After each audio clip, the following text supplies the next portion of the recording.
Evening, everyone. Good evening. It is 6 o'clock, so the work session for February 17th is called to order. And we will have our roll call, please. Miss Rainey. Good evening, Honorable Mayor Butler, council members, and City Manager, Mr. Clark. Good evening. Good evening. This is the roll call for the February 17th, 2025 work session. Mayor Butler, Present. Councilmember James, Present. Councilmember Gutierrez, Present. Councilmember Akins-Wells, Here. Councilmember Mears. Here. Mayor Butler, you have a quorum. Thank you very much. The consent agenda for tonight, are there any additions or deletions that the governing body has a desire to add or delete? All right.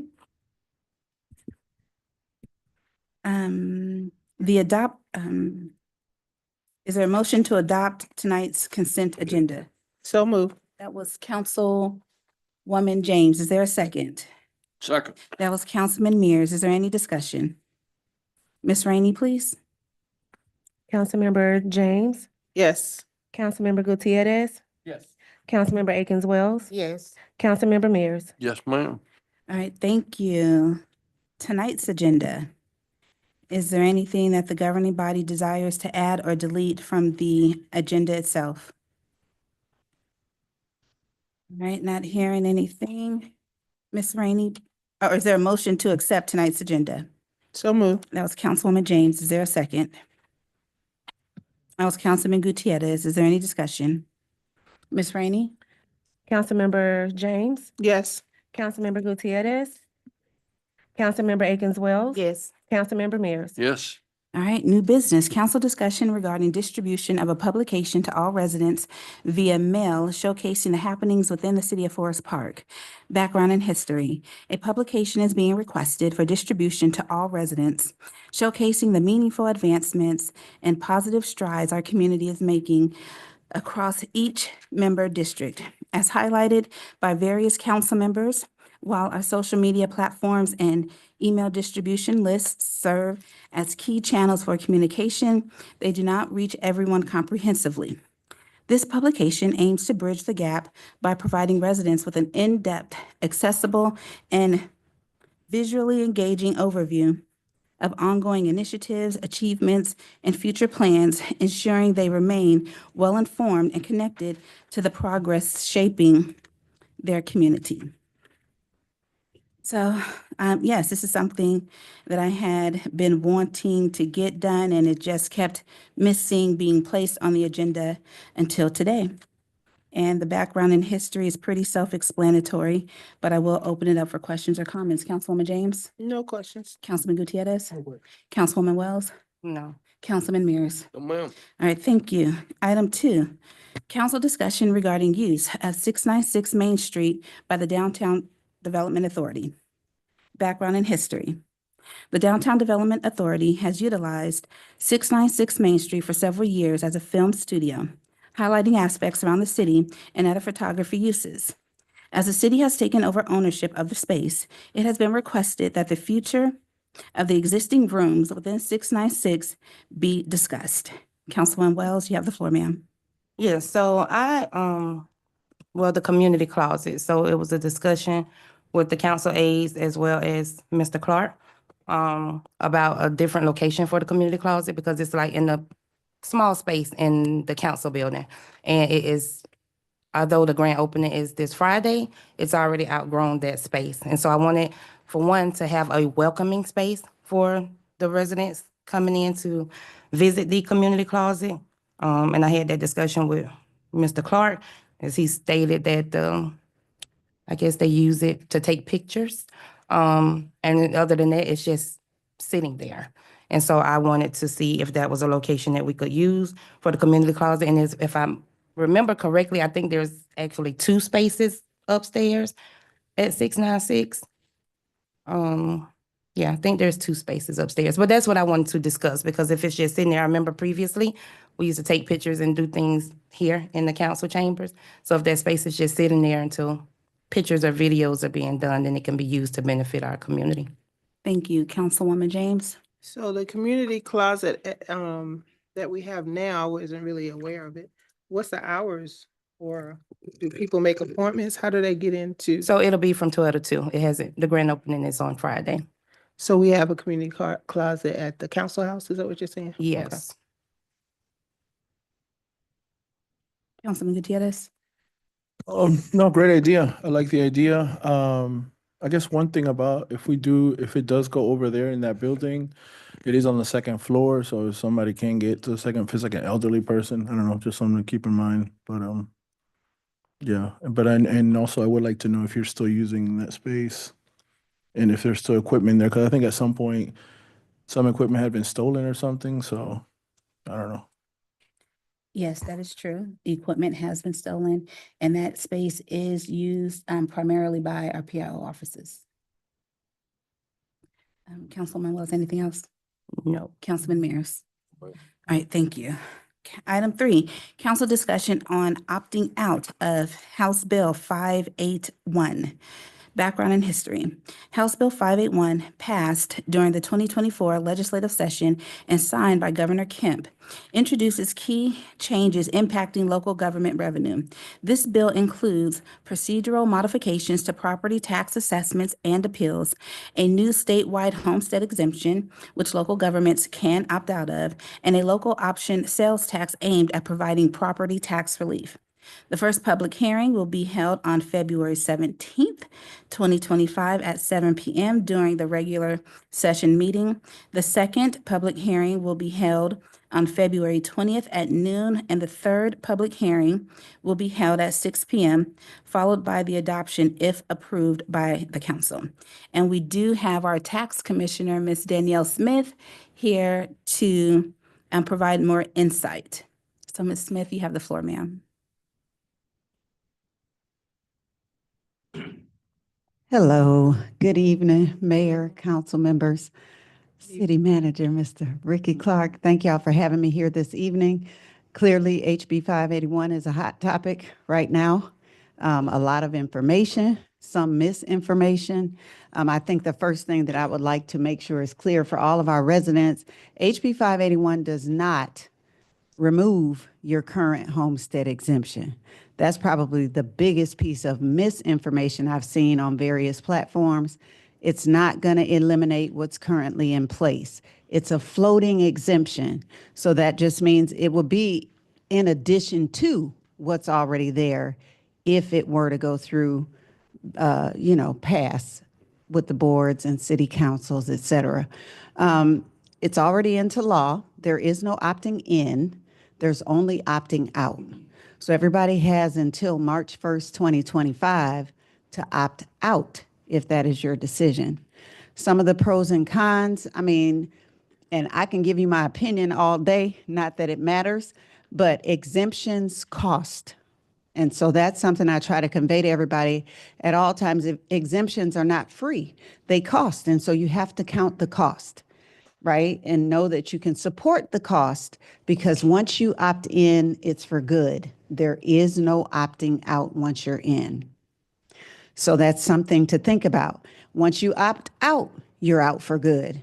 There is no opting in. Now, there's a couple pieces of potential legislation that are coming down the pipeline. They're in session right now. And so there are some amendments being proposed to this legislation. Those of us on the tax commissioner side had a whole lot of amendments because nobody asked us too many questions before putting this bill together and pushing it through. There are a lot of factors that are conflicting or difficult for us to implement properly without a whole bunch of confusion this year. Now, what we found out is they are proposing for an extension to the opt-out. So it may not have to be March 1st, 2025. I don't know what's going to happen to that. I don't see how it could change anything for this year. I don't know. That was a proposed amendment. There's a couple other amendments. I'll make sure I email them so you all can see what's potentially coming down the pipeline. There's a senator that's pushing forth a bill to force everybody into 581. So there's no opt-out option. So that's one disadvantage I think that all of us as tax commissioners or anything otherwise see.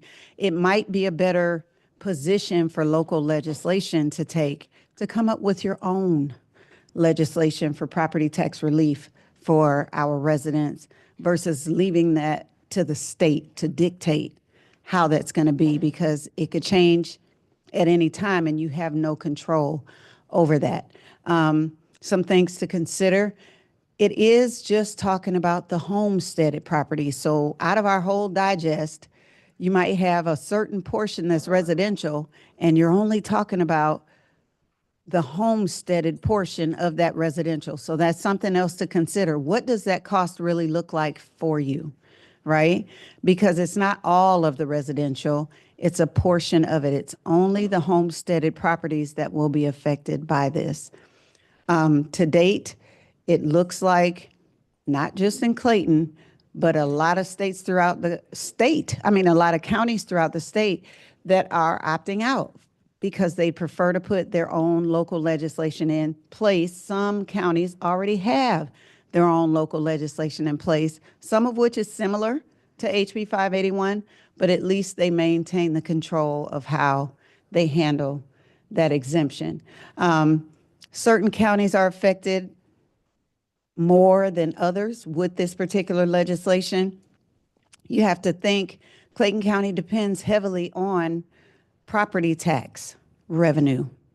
And so when you depend so heavily on property tax revenue, if you keep giving out exemptions, right, that's giving out. If you're giving out more than you're pulling in, it's like for any of us, even on a personal level, if we keep expending more than we're pulling in, what's going to happen? So you have to count the cost. What does this look like? How many homesteaded properties do we have in our city, right? What could this exemption cost us? How do we offset that cost to ensure it's something that we don't get into and we can't sustain? Other counties, surrounding counties, Fultons, the Henrys, some other counties you guys all know, they have other revenue streams. They have the sales tax revenue coming in to offset exemptions like this. They're not so heavily dependent on property taxes for their tax base. And so we might be affected, counties like ours might be affected in a different way than some of the surrounding counterparts. So that's also something to consider. So again, exemptions, wonderful. Yes, as a homeowner in Clayton, all of us, when you live here, yes, exemptions are great. But from the governmental perspective, you've got to make sure we can sustain it. So it's got to be a win-win for the residents and for the function of your city government as well. So those are just some things to consider.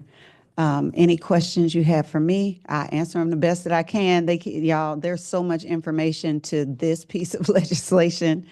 And so I'll answer the best that I can. Anything that I don't know right now, I will find out and get it to you.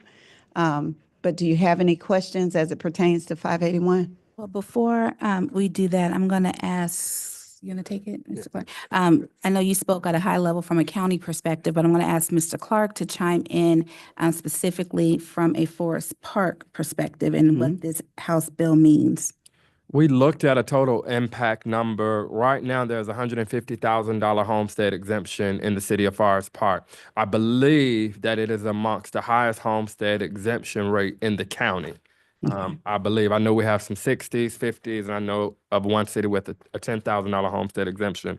But we believe that the $150,000 homestead exemption that we have is the highest around the county. In 2023, our gross tax digest was $1.96 million.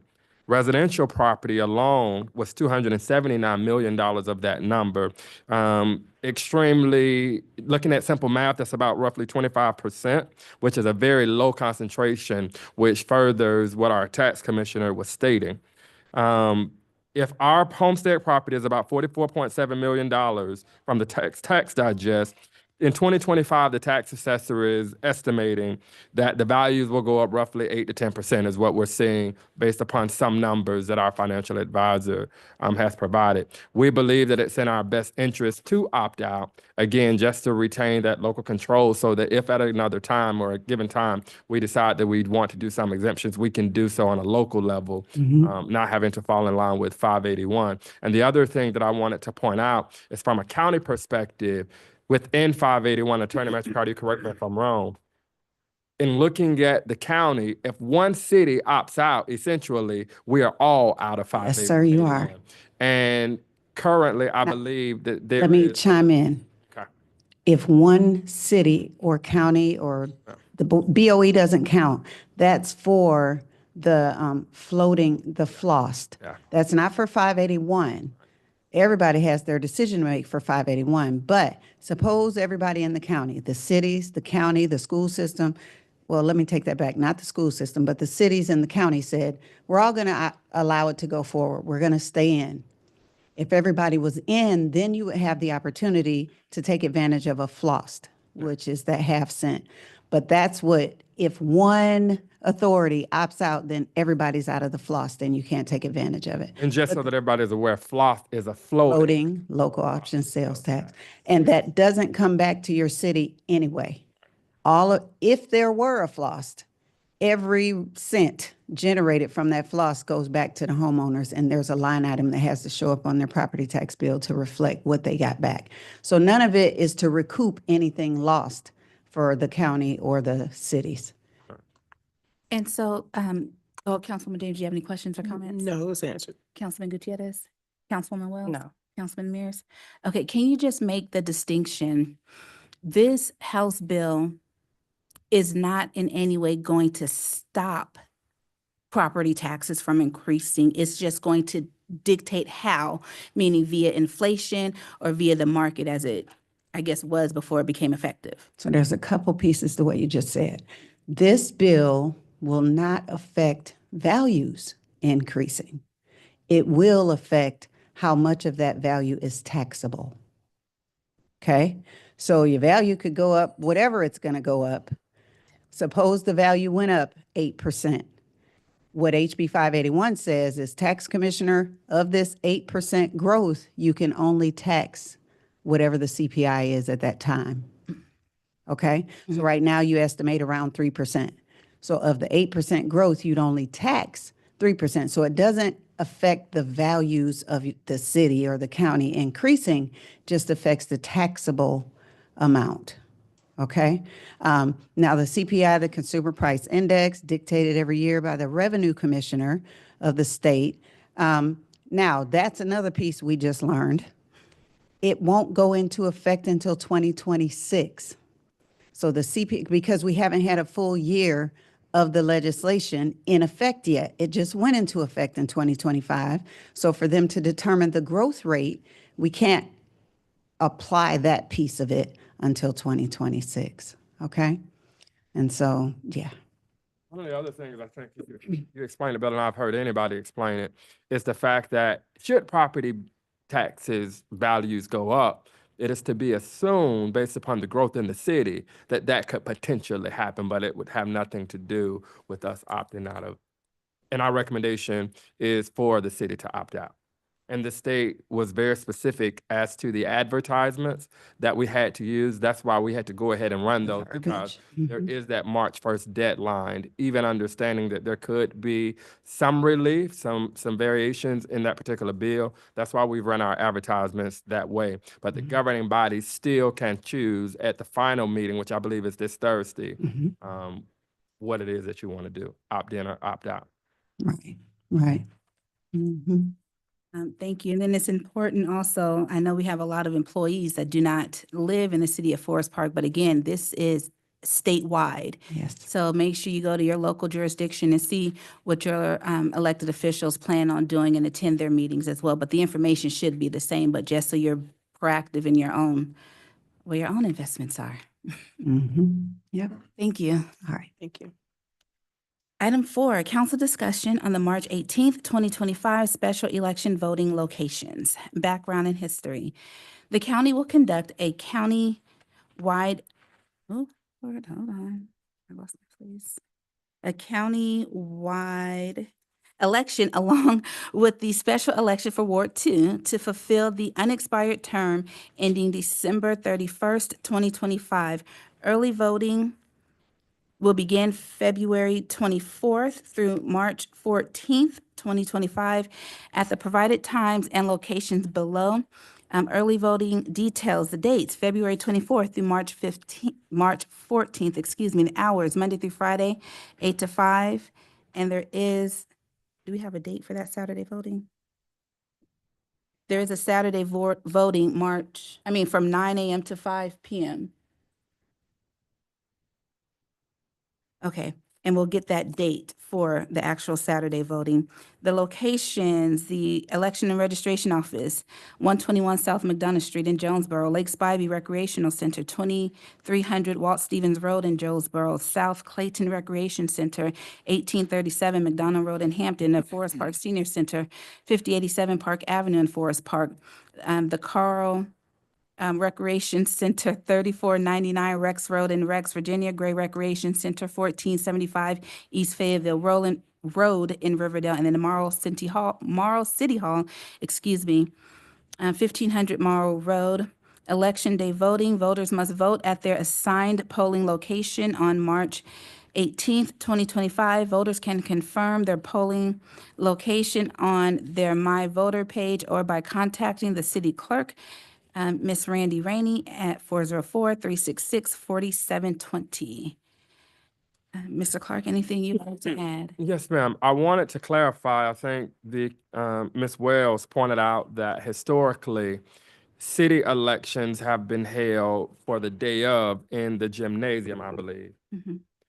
And because of that, this item was placed on the agenda because the difference is, of course, the county is conducting the election, and to ensure that voters are not suppressed in any way, instead of them going to two different polling locations to vote, one for the countywide election, which would be the East Blocks, as well as our municipal election, the voters of Forest Park will simply go to their voting precinct. We are fully prepared to send out, I believe our PRO office will have it prepared either tomorrow or Wednesday, a mailer that will go to every household within this community to talk about the elections, where to vote, et cetera, the times, as well as recognizing that I don't believe that the city has had Sunday voting, but we will have Sunday voting as well. You know, based upon the county running the election, I think that Sunday voting is included in here as well. The other common misnomer, when you heard all of the locations that were called out where individuals could vote, even though it's outside of the city, a voter in Clayton County, your precinct is defined by a card, right? And when you put that card in the machine, even if you're voting in Lovejoy, it will only pull up the Forest Park ballot, as well as your vote for the countywide election. I know a lot of times that gets confusing because people will say, well, how can a person vote on a Forest Park election in another municipality? Well, they can vote anywhere they are in the county, but it will only pull up their Forest Park precinct information based upon where their voter registration is. Just to clarify that. I know we called out those names. Thank you, Councilwoman James, No questions. Councilman Gutierrez, Councilwoman Wells, No. and Councilman Mears. All right, thank you. Council discussion on the fiscal year 2024 Annual Comprehensive Financial Report. Background and history. The Annual Comprehensive Financial Report of the City of Forest Park for the fiscal year ending June 30th, 2024 provides an in-depth look at the city's financial health and operations. This report is a key tool for ensuring transparency and accountability to the public, detailing the city's financial status in compliance with general accepted accounting principles. The requirement to issue this report within 6 months of the fiscal year and ensures timely and accurate financial information for both citizens and government stakeholders. The report will be audited by Malden & Jenkins, a certified public accounting firm, following auditing standards generally accepted in the United States of America. The audit serves to verify the accuracy and integrity of the financial statements, reinforcing the trust in the city's financial management. Good evening. Good evening, Mayor, City Council, City Manager. I want to introduce Ryan Jones from Marlin and Jenkins. He's going to give us a brief overview of the audit that we just finished. We finished in December 31st. We was able to finish our audit in time. So without further ado, Mr. Ryan Jones. Thank you, Mr. Wiggins. Mayor Butler, City Manager, council members, thank you for having me tonight. As Mr. Wiggins was mentioning, my name is Ryan Jones. I'm the lead in charge on the city's annual audit. I've been in this position for about 3 years with you all, and I'm going to talk about some of the great improvements that I've seen over the last several years with this team that's been built here. The first thing I want to point out is this presentation has a lot of our required communications. In the interest of time, I'm not going to go through each one of these slides and each one of these trends. There's a lot of financial trends in here. I will touch on some of the highlights, though, and talk about really the most important thing, which is what we do as auditors and our responsibility as part of that audit. So our audit opinion, that's what we're engaged to do. We come in and we develop an audit just based on our risk assessment. We come in, perform procedures, ultimately to arrive at a point where we can issue an opinion on the city's financial statements as a result of those procedures. The highest level of assurance that a CPA firm can give on a set of financial statements is what's called an unmodified opinion, clean opinion, if you may. And I'm happy to say that our opinion for the city's financial statements for the fiscal year ended June 30th, 2024 was an unmodified opinion. I also want to point out that within the comprehensive financial report in the back, you'll find a compliance report. So anytime that any entity expends more than $750,000 of federal awards, we're required to perform what's called a single audit. This year, we tested the coronavirus state and local fiscal recovery funds. It came out of the ARPA Act. Most of those funds should be obligated by now and will be dwindling over the next few years, but that was what we consider a major program, so we did audit that program. And our opinion on the city's compliance with the grant requirements is also unmodified. And we did not have any findings that resulted from the federal compliance audit. So congratulations to the city. There weren't any real big significant accounting policy changes this year. Coming up, there's going to be a couple of new governmental accounting standards boards statements that will be required to be implemented. And so we'll be working with the finance team over the next several years to get the city in a good position to implement those standards. Going back here, at the very bottom, we talk about some accounting estimates. I do want to point out there are some significant estimates in your financial statements. Probably the most significant is the OPEB liability that's on your statement of net position. It's about a $3 million liability. That number is really driven by actuaries, so certainly subject to change, but that was what the actuaries determined that number was at June 30th, 2024. We have a good working relationship with management. We didn't have any sort of issues during the audit that we would need to talk about in this forum. Let's see. I really was looking forward to getting to this slide. So I've been involved with the city's audit for several years. If you look back at fiscal year 2020, so for June 30th, 2020, the deadline would be December 31st of 2020. That year, the audit was not completed and the financial statements were not issued until May of 21. And you can see that was sort of a trend through 21 through 23.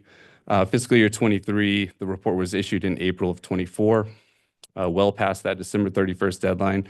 But I'm really happy to say that for fiscal year 24, we were able to issue the financial statements by the deadline. So that was both, yeah, round of applause for sure. So that was uploaded to GFOA, as I understand it, and also submitted to the state on time. So congratulations to the city. Again, I think there's 6 or 7 trends in here. Just again, in the interest of time, I'm going to touch on a couple. This slide here, this is your general fund. It's basically the income statement for your general fund and those trends over the last 5 years. I do want to point out that in fiscal year 24, revenues in the general fund, which is the city's primary operating fund, it's usually a focus of people who read financial statements, is 39.5 million. And in fiscal year 23, that was 34.5 million. So good increase in revenues there.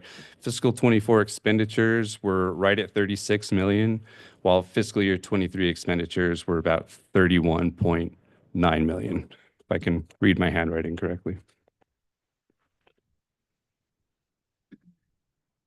Fund balances. So this is just sort of the residual that's left over after all of your revenues have been collected, recognized, and expenditures incurred. Looking at just the general fund, and that's in the blue bar there. Fiscal year 24, at the end of 24, had about a $14.6 million fund balance. Compare that to the end of fiscal 23, it was 11.1. So that's good. It's a good jump there. And then if you were to combine all of this and look at the general fund plus all of the other governmental funds, total fund balance at the end of fiscal year 24, 36.3 million.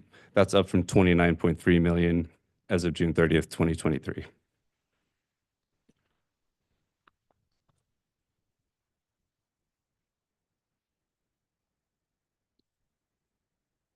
So this slide, we were just talking about the general fund.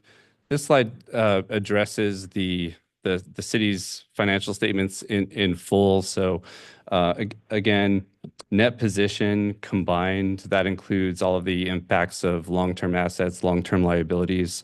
At June 30th of 2024, you had a total net position, governmental and business type activities, about 89.4 million, while at the end of 2023, it was at 74.3 million. So that was a solid $15 million increase in government-wide net position.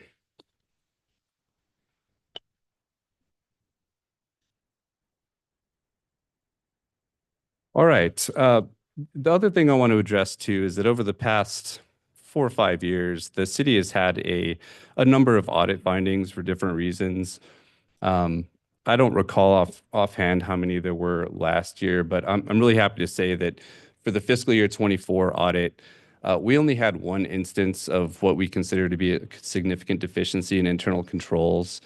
We do test a little more of the journal entry activity here because historically we have had this segregation of duties issue. So we tested 60 journal entries, just kind of randomly selected during the year. And there were 31 of them just did not have solid evidence of review and approval by someone other than the preparer. From an auditor standpoint, that's a risk because that means that potentially only one set of eyes was on that transaction. And as we know, we're all human, we all make mistakes. So it's always good to get that second set of eyes and to have a documented audit trail for that. So that's really our recommendation. It's my understanding that finance has already put in place measures to address that. A couple of other just recommendations. The SPLOST projects, I believe you all have money from 3 different referendums. If I'm not mistaken, it's 2008, 2015, and 2021. In the past, we've noted that the city it's appeared to have a hard time spending some of that money. There'll be projects that are a very small completion percentage and not a whole lot of activity during the year. For the older SPLOST money, the 2008 and 2015, the city's made really good progress with that. The 2021 SPLOST referendum, which you all still be collecting money on, I believe, there's quite a bit of money sitting there that should be allocated based on the votes in that referendum.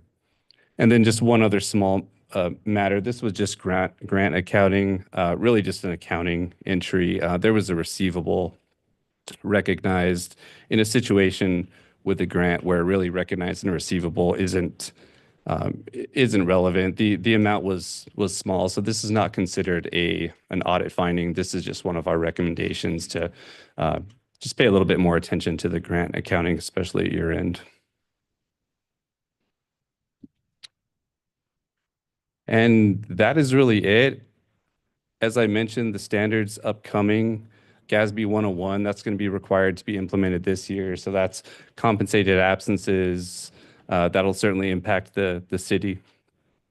And effective for fiscal year 26, we're going to have two statements, GASB 103, which is a little bit more robust than GASB 104, but there are some changes on the horizon that will change how the financial report looks slightly. And that's really it. I'm happy to take any questions from the council or Ms. Mayor. So thank you very much. Councilwoman James, questions or comments? First of all, thank you so much. Congratulations to our finance team and finance department on getting things together. So your recommendation for the segregation of duties with the significant deficiencies, you said that you believe that it's already been worked on. I just want to know if that's true, accurate, Mr. Clark. From my perspective, I don't remember what the number was offhand last year, but I know that it was actually a more serious issue for the fiscal 23 audit than it was the 24. And so I know there's been a lot of changes in finance, and maybe we can let Mr. Wiggins talk about that. Yes.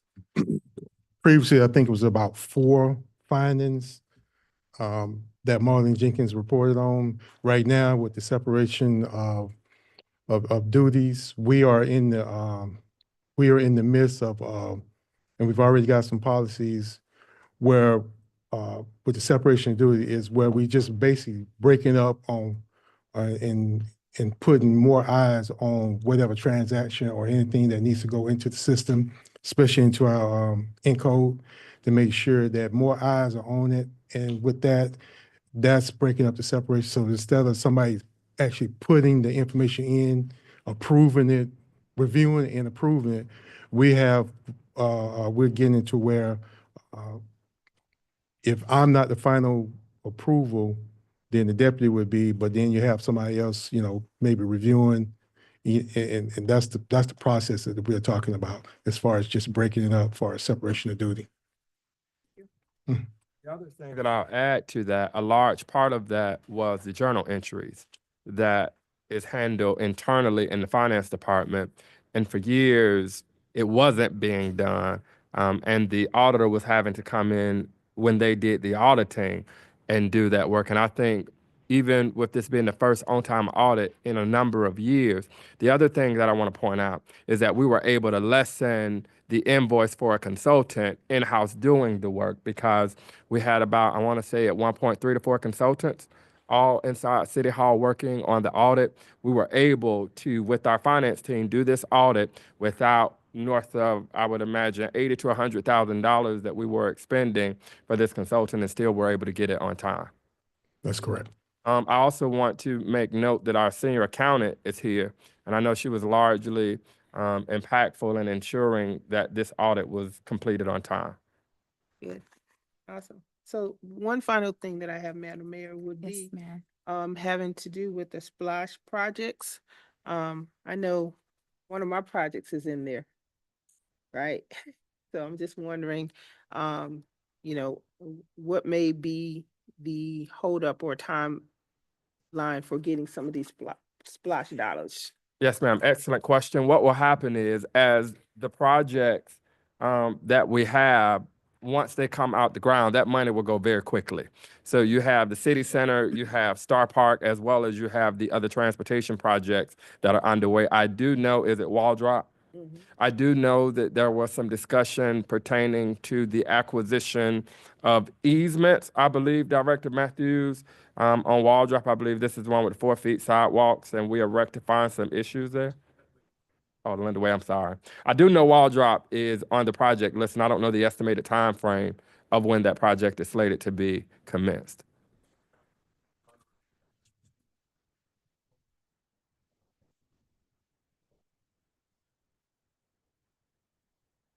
And so as soon as we start the projects, the money will go very quickly.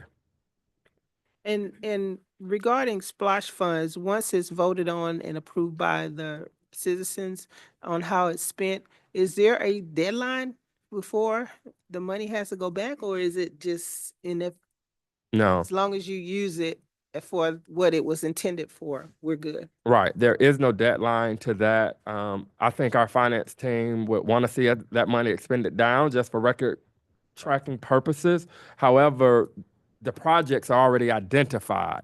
It was identified when the referendum was passed as to where those dollars go to. Now, there is a process by which a local municipality can change your SPLOST project list, but from what we've seen in the SPLOST list that I've identified through the finance team, it's all projects that are underway. Or it was vague enough to specify that if it's transportation, not a direct street. I think the council approved some of those individual streets that were to get fixed. That's correct. Thank you. If I may clarify, so there is a deadline, within 5 years after the expiration of the SPLOST, that's when it has to be spent. Otherwise, it goes back towards the county to reduce their debt or reduce the millage rate. So 5 years after the expiration. So you're still well within the timeline. Councilman Gutierrez. Thank you so much for the presentation. Great job, Director Wiggins and your team. I guess my question would go around with the audit, do you go specifically into expenses as well? I'm asking because, recently another municipality got into some trouble for some spending, and I was just making sure when you're reviewing everything, were they not doing anything like this that that didn't happen to them, or I'm just curious of that. And I'm sorry, could you clarify that? I didn't want to say the city, but it just recently an elected official in another city made a lot of purchases that weren't, using the taxpayer dollars. So I'm just curious, when you audit, I guess they didn't have Mulligan Jenkins over there, and we do. So do you also go into that, like the expenses that, that we are purchasing as a city, and, do you do that as well? Absolutely. So it's actually one of the first things that we do is we pick a random sample of just payments that are going out the door. So we test it for proper approval. We look, is there a supporting invoice for that? Is it for a reasonable city function? Obviously, we can't test 100% of them. We do a lot of analytical procedures with expenses and expenditures. So if we see a big spike one year, we're certainly going to ask about that and request supporting documentation if necessary. And we do certainly look for those approvals. We look at who's signing the checks. We look at how those entries are recorded into the accounting system, things like that. And that's on top of like you as well, Project Director Wiggins, already looking at it. The audit just comes on top of that, like an extra check. Yes, that's correct. That's one of the reasons why finance stress the importance of what you're going to purchase or what kind of what goods and services that you're purchasing, as well as the documentation. We always want documentation because everything leads up to us being audited. And me working with Mulligan Jenkins over 8 years, I know they have an uncanny way of finding that one or two expenses that we shouldn't have spent. So Thank you. that becomes a finding. Councilman Wells. Yeah, so that was one of my questions. So thank you, Councilman Gutierrez, for that as well. So if well, never mind, he answered it.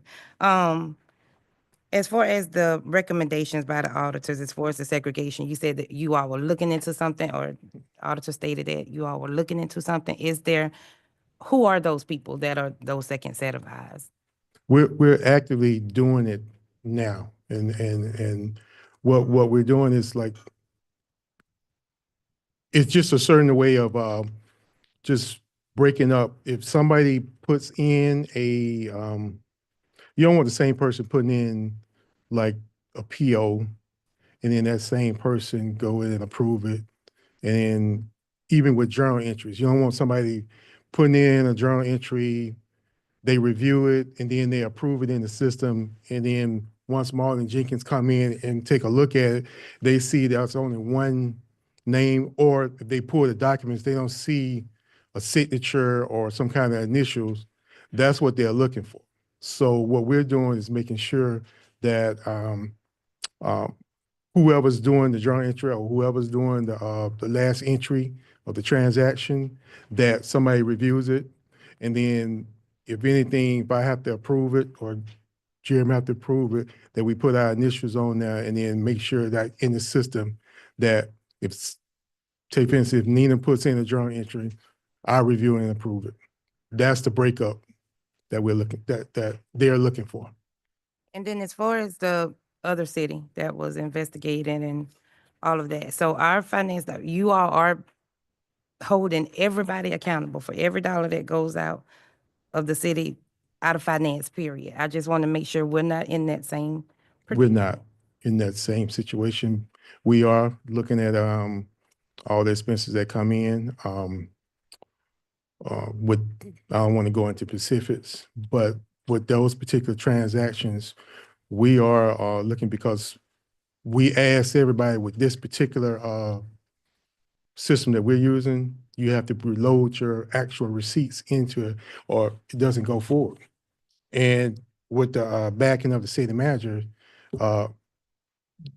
if you don't comply, you're going to get cut off.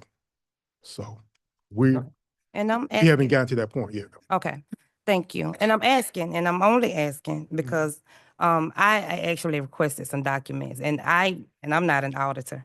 And I saw some things that kind of look suspicious. And so I just want to make sure we're paying very close attention to where our finance. Yeah. So justification, yeah, we can justify it. And just to follow up with that, firstly, the segregation, the journal entries are consolidated within one department. Secondly,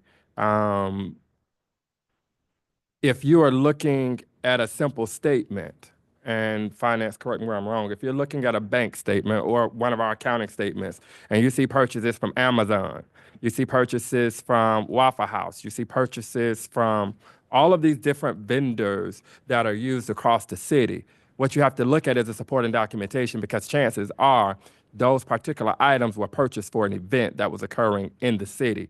And that's one of the things when I first got here, I said, whoa, you know, if you didn't know what this is for, it can look very sketchy. However, one of the things that I am most proud of is with the implementation of that P-card system, to Director Wiggins' point, that P-card, the receipt is uploaded directly into the system, I believe. And that's an administrative function handled by the executive assistants or secretaries of every department outside of the directors that don't have them.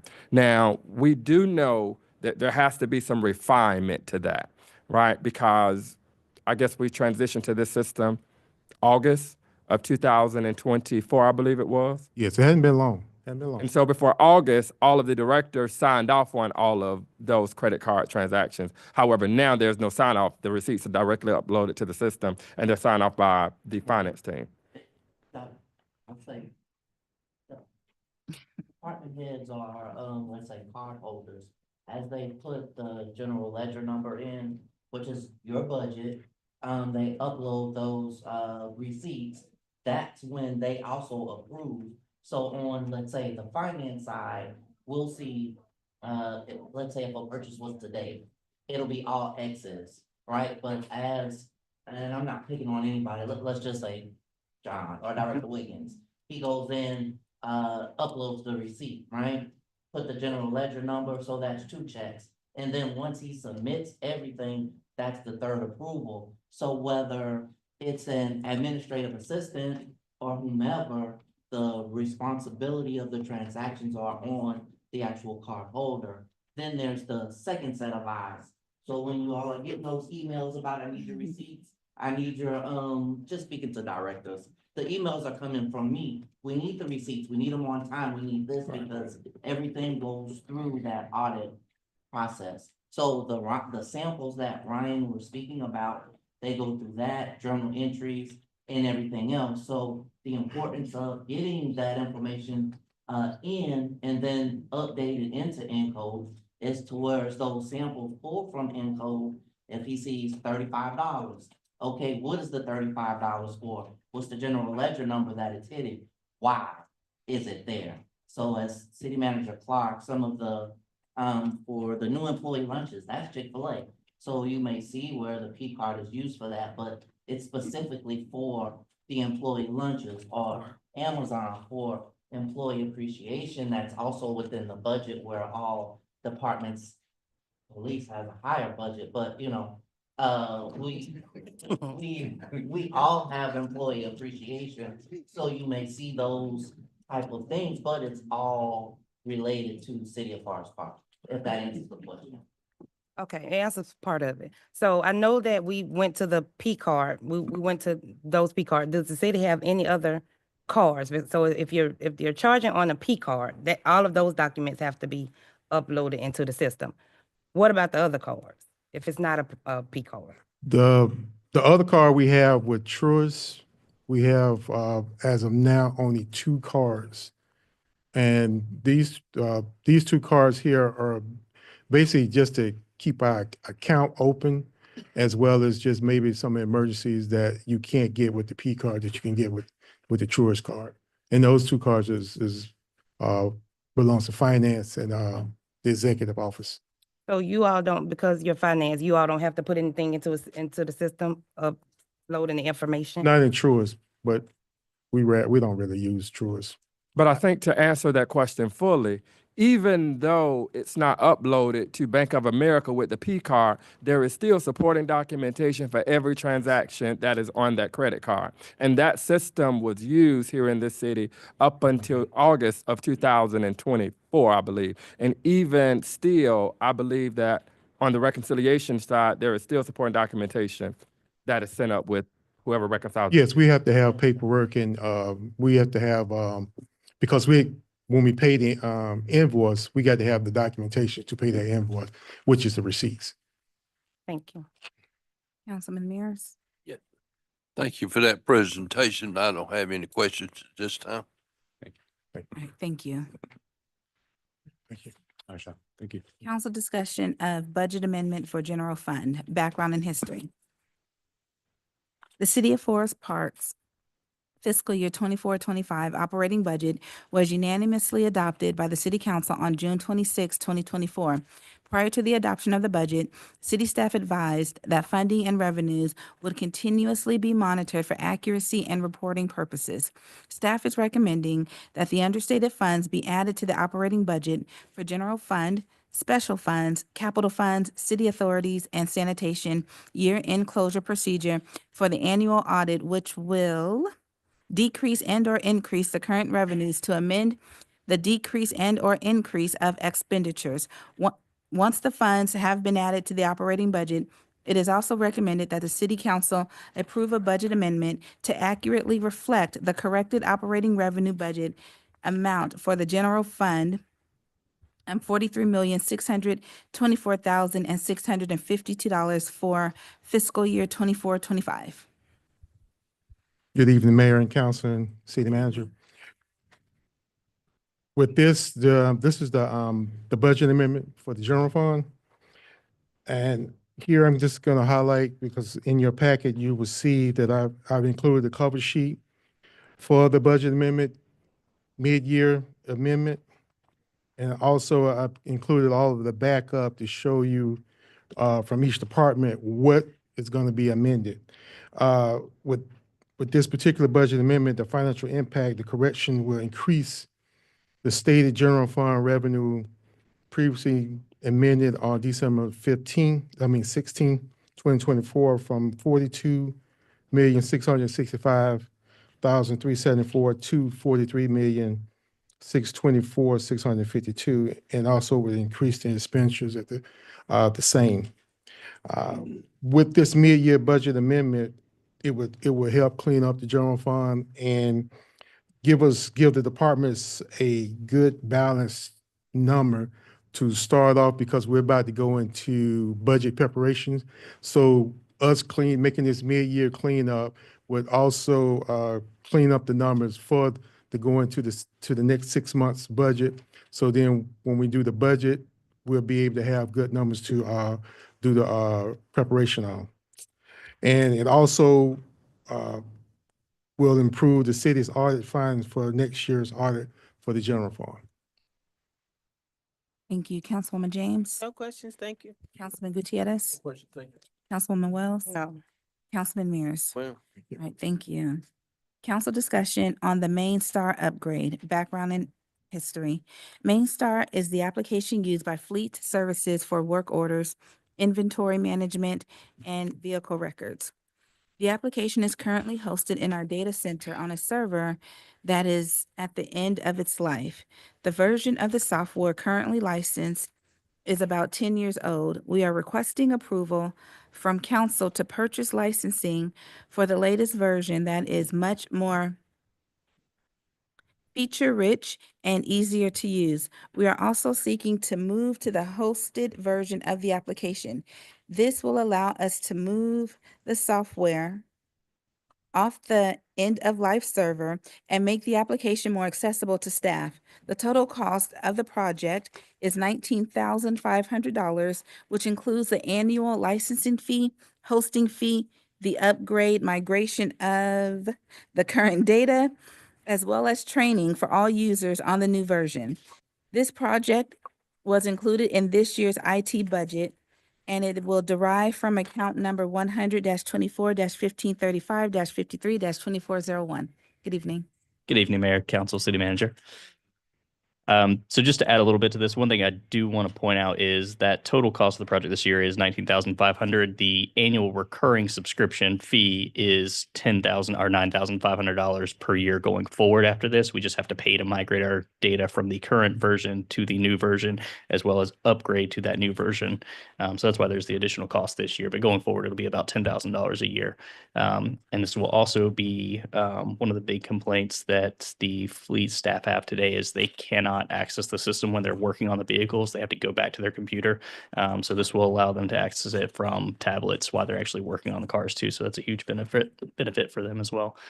So we did a demo with the fleet department on the new version, and they think that is going to solve a lot of the issues they have today with the current version. So just wanted to add those details. Thank you. Councilwoman James, No questions, thank you. Councilman Gutierrez, Councilwoman Wells, No. Councilman Mears. Oh, ma'am.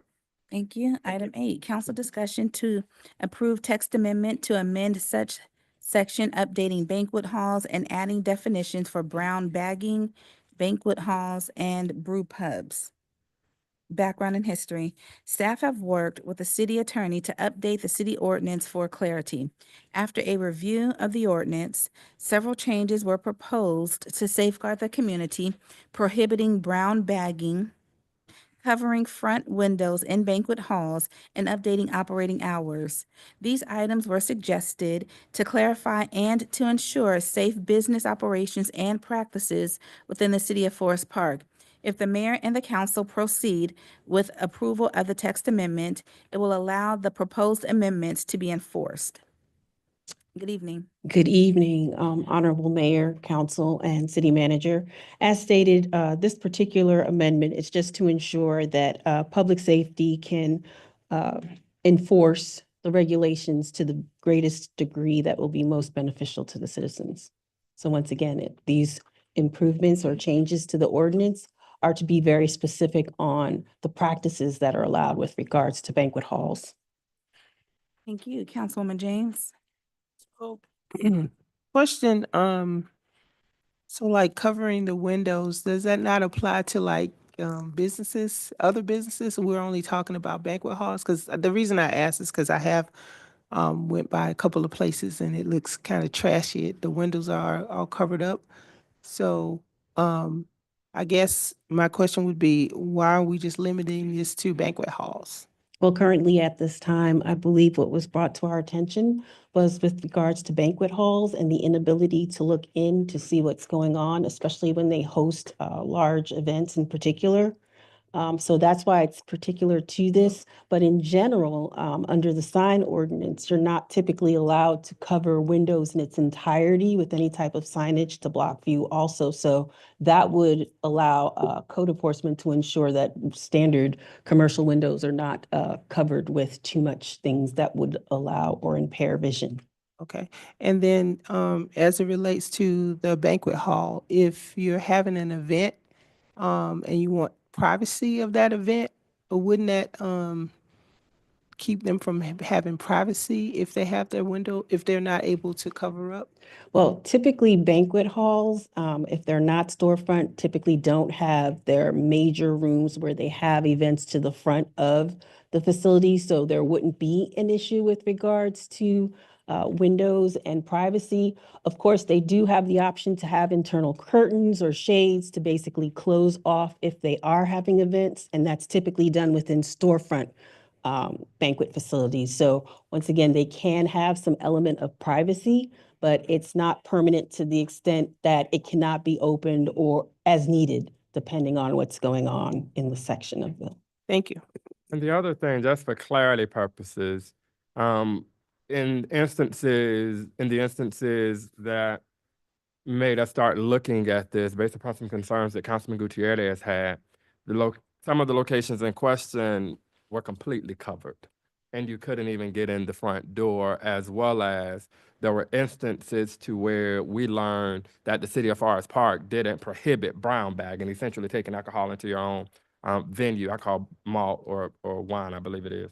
But this prevents that from happening, because what we're seeing now, the trend is if they are allowed to bring in their alcohol and go beyond the hours of operation that is specified within our code, essentially they are running an after hours experience. Councilman Gutierrez?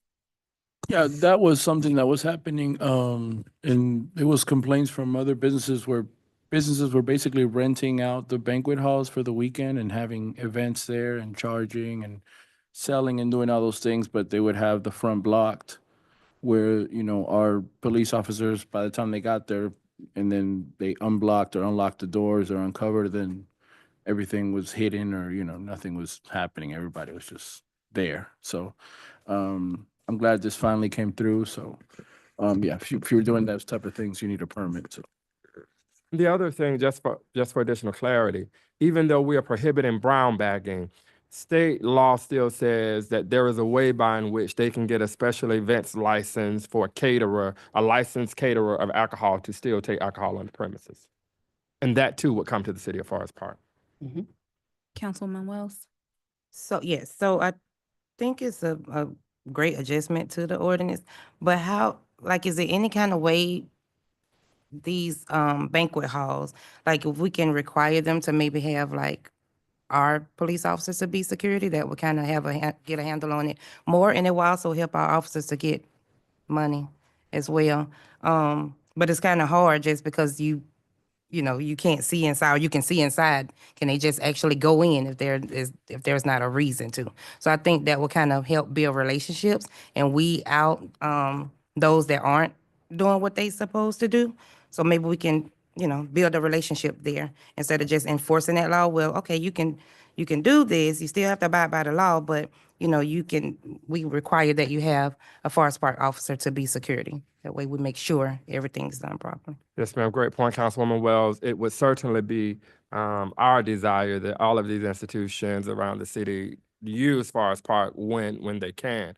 However, from a liability standpoint, sometimes maybe this cleanup will help, but we heard there were some quite interesting things going on inside the facilities, and the police, when they went in because everything were covered, they stopped everything and tried to hide all the alcohol. Attorney Manchacardi, is there a way that we as a local municipality can make them not use outside security services? So the only way would be through judicial order. We can't have an ordinance requiring them to hire police. But for special events, if there's a certain amount of attendees, you can require police presence, but that's not necessarily for a banquet hall because they're having events every single weekend. Now, we do that for special events. I want to say it's over 100 people or something. You Yeah. have to procure so many police officers, and depending on what's happening at the event, even fire and emergency services. Thank you. Councilman Mears? No. Thank you. Item 9, council discussion on the 696 Main Street special usage request. Background and history. Clayton County District 1 Commissioner Elena Reeves is hosting a community meeting on Thursday, March 13th, 2025. This meeting aims to provide an opportunity for the community to receive updates, share ideas, and discuss concerns. A portion of Commissioner Reeves' district is located in the city of Forest Park. To better reach those residents, she plans to hold the meeting at 696 Main Street at no charge from 4 p.m. to 6 p.m.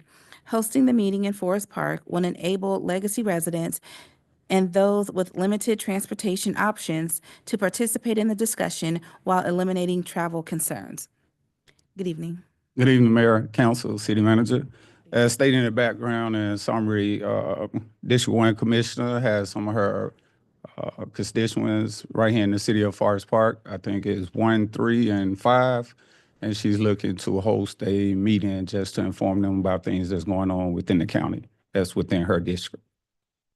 All right, thank you. Councilwoman James, No question. Councilman Gutierrez, Thank you. Councilwoman Wells, Thank you. and Councilman Mears. Yeah. All right, that concludes the work session.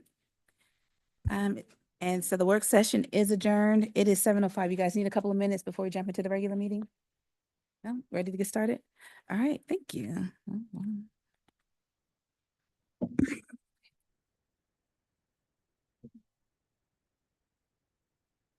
All right, it is 7:06. So the regular session for mayor and council for Monday, June 17th is called to order.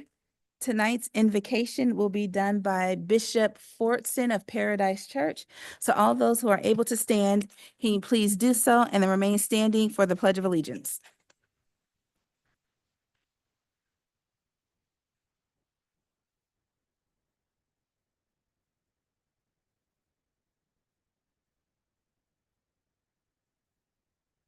God bless you, Madam Mayor. My son will do the invocation tonight. God bless you.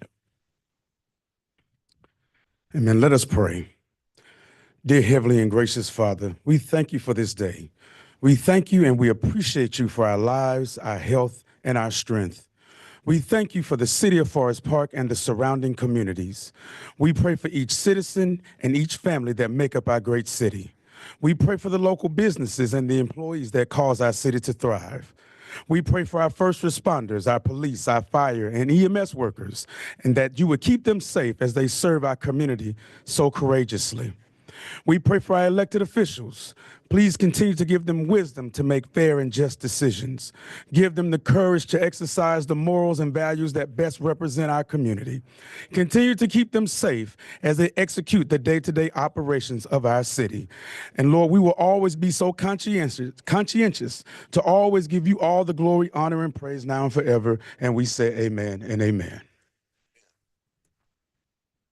I pledge allegiance to the flag of the United States of America And to the republic for which it stands, one nation, under God, indivisible, with liberty and justice for all. Ms. Rainey, can we have a roll call, please? Yes, ma'am. Good evening, Honorable Mayor Butler, council members, evening. and City Manager, Mr. Clark. This is the roll call for the regular session of February 17th, 2025. Mayor Butler, Yes, present. Councilmember James, Present. Councilmember Gutierrez, Councilmember Akins Wells, Here. Councilmember Mears. Here. Mayor Butler, you have a quorum. Thank you.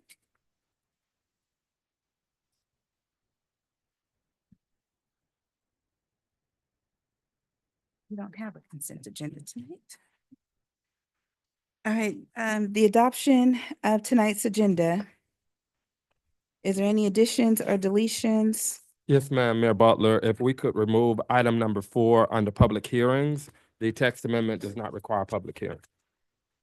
That would be the public hearing for, we can still hear the item, just no public hearing.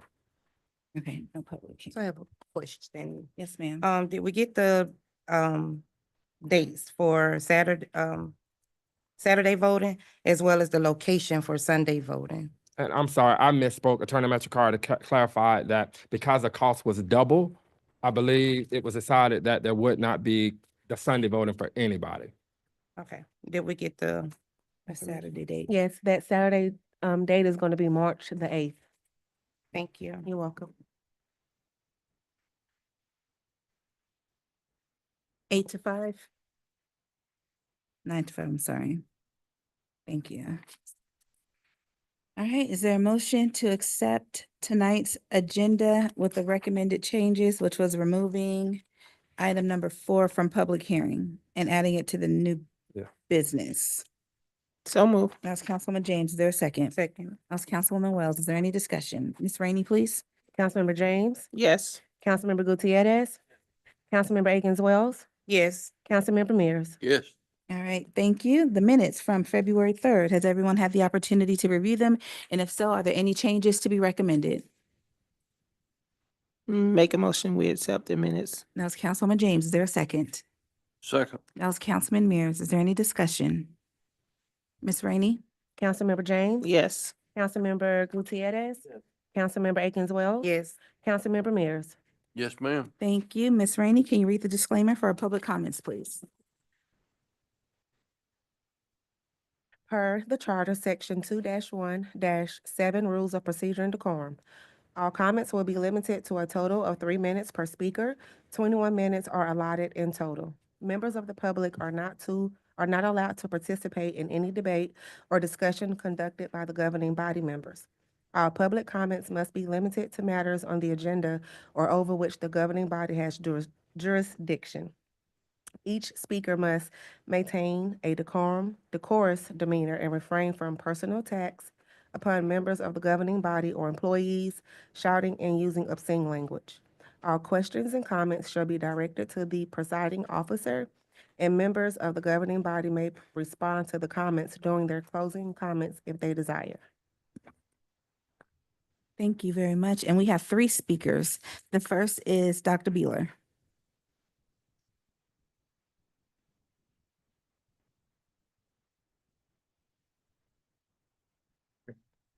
Make this quick. I'm sorry I didn't call you. I had intended to call you and let you know that I was doing this. I had moved to Forest Park in 1988 when Bell South was a company. Y'all remember Bell South? I had an office actually down here in Forest Park, and I had one downtown.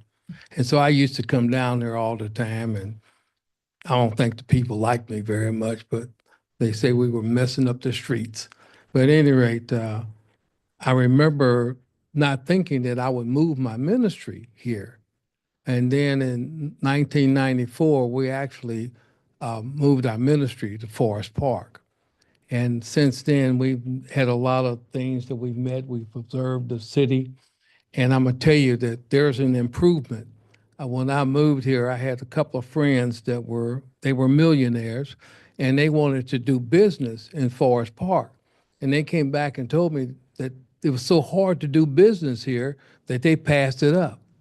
At one time, you guys were on the no-fly zone, and I couldn't convince people to come here and do anything. But at any rate, things have changed, and I'm glad to see it has changed. I met Chuck Hall. He was the mayor at one time. You might remember him. He and I became friends, and he came to me one day, and he brought this book, Comprehensive Plan.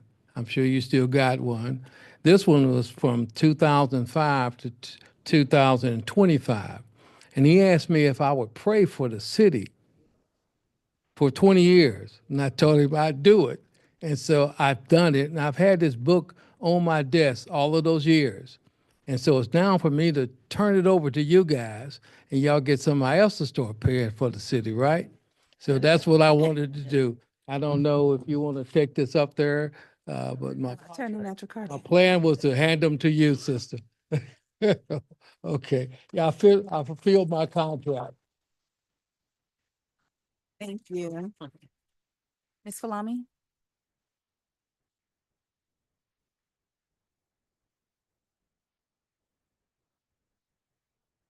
Kind of short. Good evening. My sentiment to go with Dr. B, I have that same book And I'm glad to see him passing that book on. But what I would like to see that you all read that book and amend that book. It is very outdated. That's my part on that. I want to come and thank the city manager and Ms. Pollard. I never can get your name right. I'm bad with names. For a meeting that we had in reference to the recreation center. It was very productive. I stayed as long as I needed. And when it got to a point where I was no longer needed, I departed. So thank you, Mr. Clark and Ms. Warrior. Okay, thank you. I really, really appreciate it. I want to thank Councilman Well and Council Gutierrez for initiating some feedback with me about what myself and my colleague who volunteer coach it had came to say. They got back to me immediately, as well as Mr. Clark. We should be very proud of where we are leading ourselves with our city manager. We are going up a better hill. You all can't understand how us older people feel, because we remember when you wasn't there and half of our neighbors wasn't out here. I have been sitting in that seat for quite a while, and I began to advocate for citizens to come into this room. And so this room began to fill with different colors, and we all now are here. And it's good to see you all at the dais being the color you are, a mixed balanced color. We just like to see more transparent unity. I wanted to also take a brief moment, because I'm watching the clock, and thank Public Works.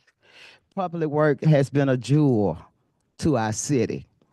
During the storm we just had, just recently here in January, many streets was open because of Public Works.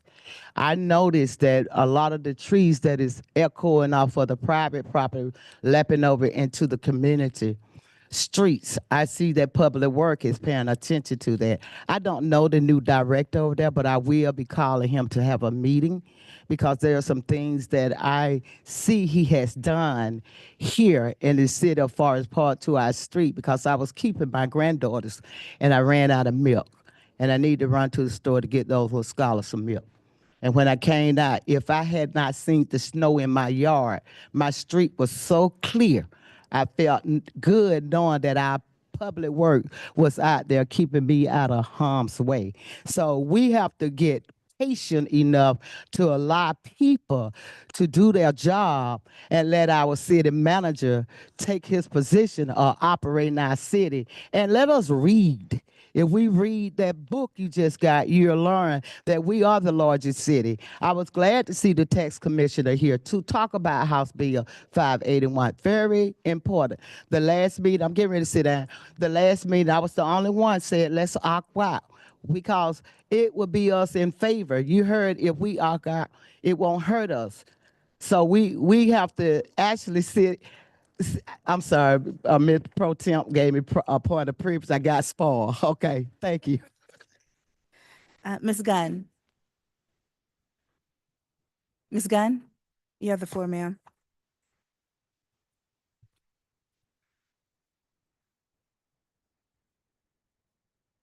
Good afternoon, Mayor Butler, Good evening. all our city council sitting. Mr. Ricky Clark, how are you tonight? Awesome, awesome. You guys, I'm looking at the new business, and one of the areas you guys started off with was distribution of a publication to all residents via mail. Some of the words I'm looking at is publication, distribution to all residents, showcasing, advancement, positive strides of our community. It's going to serve as a key channel for communication. It's going to aim to bridge that gap by providing residents with an in-depth, accessible, visual. This is amazing what you guys have here for number one. It is going to inform and connect to the progress shaping their community, our community. And so down on number 4, I see that we have March 18, which is a special election, and the locations that are given for early voting. Awesome, amazing. Our site here in Forest Park is going to be Forest Park Senior Center at 5087 Park Avenue. My concern, Mr. Clark, is the change of location that has taken place from what was given to all candidates that comply and are running for Ward 2.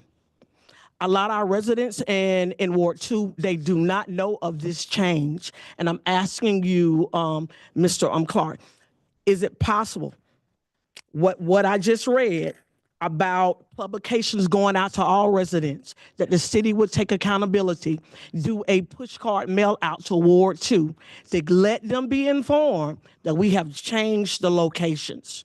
And I see on here, Election Day, you guys have stated that voters must vote at their assigned polling location on March 18, 2025. A lot of senior citizens stay in Ward 2. And I would just ask you to do a push card, get that information out to them, let them know that change has taken place, put all the necessary information on there. I also went on our website. I do not see any update information pertaining to this special election and the change of voting from our gym to sites that they are assigned to. And so I would just ask you, if you would please present a mail out, because we've spent money in this election and we have to be accountable for every dime. And with this late change, I understand they had so many days to get it out to us, 45 days before the election. Mr. Clark, do a mail out for Ward 2 to get us informed and for you guys to stay on track with what we're seeing in black and white pertaining to publications to all residents. Thank you.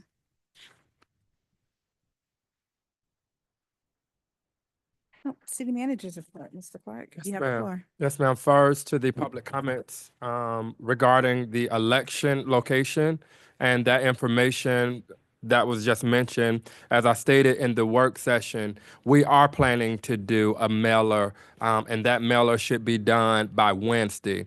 As it relates to the information on the website, the information is on the website.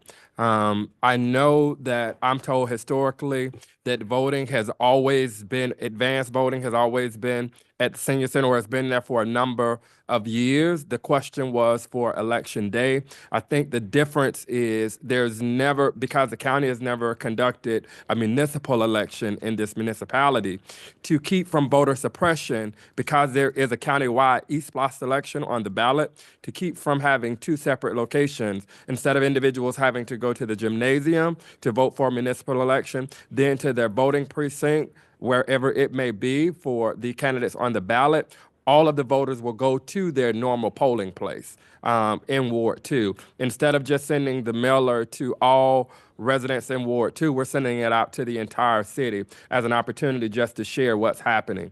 That document should be done on tomorrow or Wednesday. It'll be mailed this week. I can assure you of that. And we are taking accountability to the fact that it is different because the county has not ran the election. Our city clerk, I'm not familiar with what information was handed to the candidates, but I'll review that as well, and we'll take full ownership in any of it.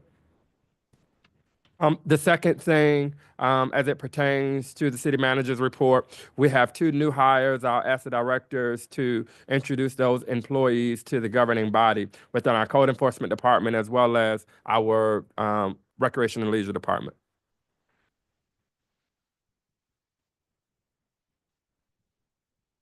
Good evening, Mayor and Council, City Manager.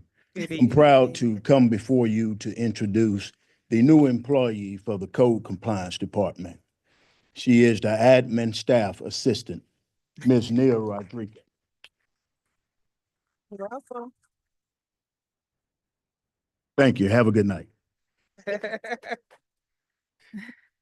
I should have went first. On behalf of the Recreation and Leisure Service Department, I'd like to introduce our new athletic coordinator. Comes with a lot of experience in both school-wise and professional-wise, Mr. Terrence Martin. All right. In that note, Council, just an update with regards to the conversations relative to our Recreation and Leisure Department.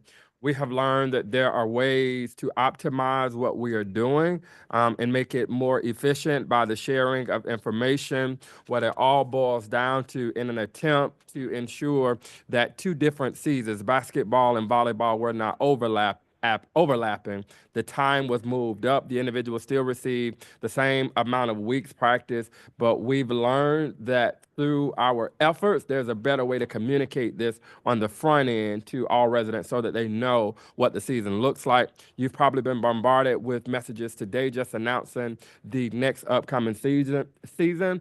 But one of the things that we'll be bringing back before this board is a policy that governs a lot of these activities that are happening around the city. That concludes my city manager's report for tonight.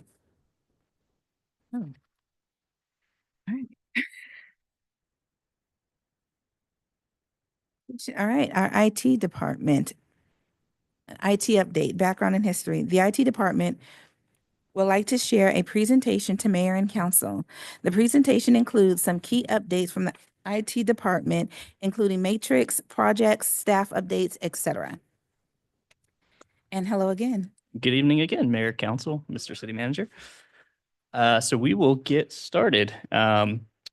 We've done a lot of updates at our retreats where we've given you updates on our information technology, but we have not really done a comprehensive update since I've been here on everything we have going on in the IT department. So that's what I'm here to do tonight. Our agenda, we're going to go over my department, do a team overview, talk about some metrics and trends, spend a good bit of time talking about a lot of the projects we've completed. We're going to touch on cybersecurity, talk about some stuff that we have on the horizon, and then I got a couple fun things that I want to share with you guys. I believe we use a standard slide deck for most of these presentations, so I think y'all know about the City of Forest Park. I think y'all know who you are, and I know who I am, so we're going to skip those 3 slides. Those are for public consumption. All right, so the IT department, we have everybody here with me this evening, so we'll start with Mr. Rodney Virgil. He is our level 2 support engineer. Yeah. He's also our most recent hire, so he joined us about 1.5 years ago. I do want to share what each of my staff are working on for their professional development. So we've got Rodney, we've convinced him to start the process for taking the Nationally Certified Government CIO course.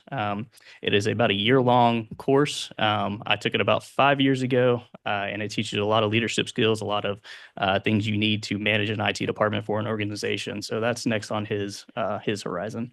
Thanks, Rodney. Next, we have Mr. Jimmy Rodriguez. A lot of people know Jimmy. So he is one of our IT tech support guys. He manages a lot of our mobile devices, inventory management, and a lot of admin stuff as well for me. He's completed about 4 certifications this past year, and 2 that he's working on now are one around artificial intelligence as well as an introduction to networking. So that's what Jimmy's working on. Thanks, Jimmy. All right. And last but not least, we have David Hickson. He is actually a product of the City of Forest Park, born and raised here.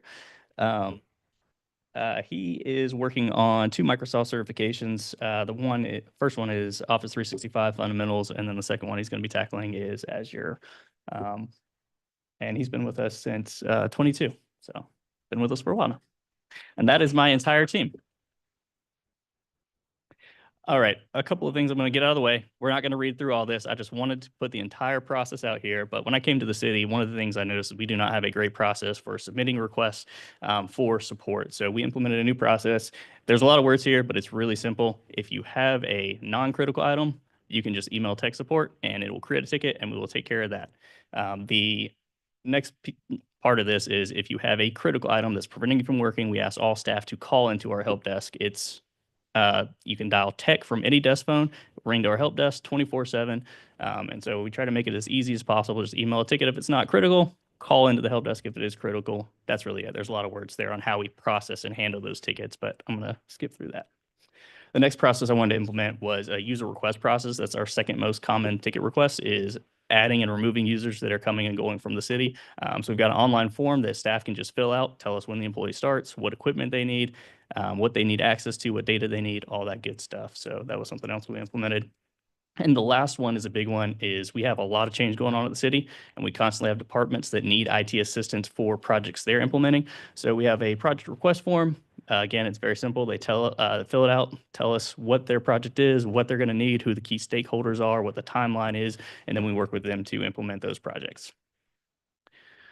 All right, and I'm going to go through these kind of first section of slides because it's kind of the not very exciting stuff, and we'll get to some fun stuff at the end. So some of the metrics I do want to talk about, you all see these on the city manager report every month, but I kind of want to talk a minute about why we track these. So the first one is our incidents per endpoint. This basically tells us how healthy our environment is, how many tickets are we getting per how many users that we have. So if we see that trending up, we know we need to go and investigate and say, okay, do we need to replace hardware? Do we need to implement a new solution? Things like that. The next thing we track is our outages. Anytime we have an outage, which has decreased significantly over the years, we want to know why it happened, what we can do to prevent it, all that good stuff, so that we can reduce those even further. Another item we track is incidents that are over 30 days. Why is it taking us so long to resolve those? And what can we do to do a better job of servicing those tickets? We also track our average resolution time, which is obviously how long does it take us to resolve issues. And the last thing is our help desk call volume. Since we do ask people to call in critical issues to the help desk, we want to know how many calls we're getting versus just how many regular tickets we're getting. All right, moving into some of the more important stuff. I want to talk about some of the projects we've completed. So to date, we've deployed almost 300 computers to our users. We have a 5-year refresh cycle now that was not in place before. Basically, as far as I can tell, people were just saying, my stuff is broken and I really need it fixed, and there was no plan to actually replace hardware. So we're on a 5-year refresh cycle now, meaning we replace about 25% of our computers every year. And then on that 5th year, we start back over with that first group. So everybody has a computer that's 5 years or less. And as part of that, we've imaged and deployed about 300 computers. Another big project we had was moving our phone system. This was an all hands on deck project to build out a new phone system, and also we had to configure and deploy about 150 desk phones to all our employees. This is something this is an ever-changing evolution of our phone system. We know it's not perfect. We're constantly making changes to it to try to improve that citizen experience when they call in. So that's something we're continuing to try to improve, but that was a big project for my team. This one's a little bit older, but obviously we did a new fire station. Anytime you add a new facility to a city, there's a lot that goes into it. It's adding a whole new site to the network, deploying switches, new computers, new printers, new Wi-Fi, and it's a net new building. So it's a lot of work. So my team completed that as well. And then another big project we had was we updated all the city's cameras to new state-of-the-art cameras. They actually utilize some artificial intelligence to recognize the video and track some metrics as well. So that's really cool, and also has enhanced our security around the city. All right, I'm going to go through these really quick, but I do just want to read these because I want to highlight how much work my team is doing. We often are working with just one department, and so other people don't have a lot of visibility into what we're working on all the time. And IT is kind of a behind the scenes department. So I do want to just take a minute to highlight some of the things that we have done. We have refreshed our cell phones. So in the past year, we deployed 150 cell phones to our users. We worked with the police department to update the 911 center. If you haven't seen that, it's really cool. Implemented Fusus AI camera system for the police department. The Flock Cold cameras for the police department, worked with them on that.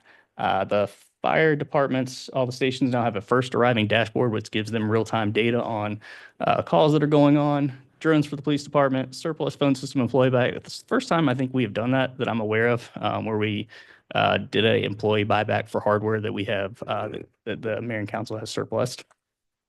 Did a refresh of our VPN system for the police department, a ton of server upgrades, and we've refreshed all of the wireless hotspots in our patrol vehicles for the police department. That's actually an ongoing project, but that will be wrapped up here soon. We've also worked with a lot of departments to implement online forms and processes, done several SharePoint migrations to take users' data and move it into SharePoint. We assisted with the migration to ADP. We have completed a refresh of all the police department's body cams. The Envoy check-in stations, if you've seen those around the cities, we were able to get those deployed. Those are also going to be an access point for business license applications and permits as well. We migrated our ERP to a hosted platform. We have done a Wi-Fi upgrade around the city. We implemented an email archiving system, which the city did not have before, so we can better serve open records requests for that. We completed a rebuild of the city's server backups and implemented I worked with the police department to bring their mobile command center online, building out the network for that. And we also did the access control upgrade to bring all of our city facilities onto one access control system. So just wanted to highlight some of the work. This is not a complete list, but we stay busy.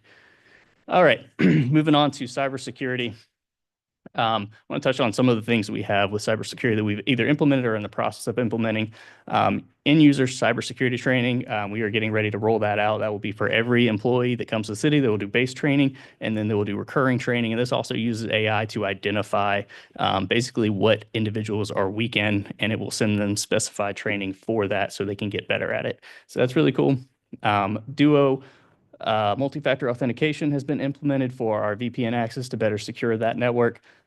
We also have a network detection and monitoring system, which can track things like large amounts of data moving and automatically alert us and stop that from happening. And we also have a SIM solution in place, which will log and detect events as well. So if there is an issue we need to go back and look at, there is a third-party log and a secure site that we can see exactly what is going on. So some of our cybersecurity initiatives.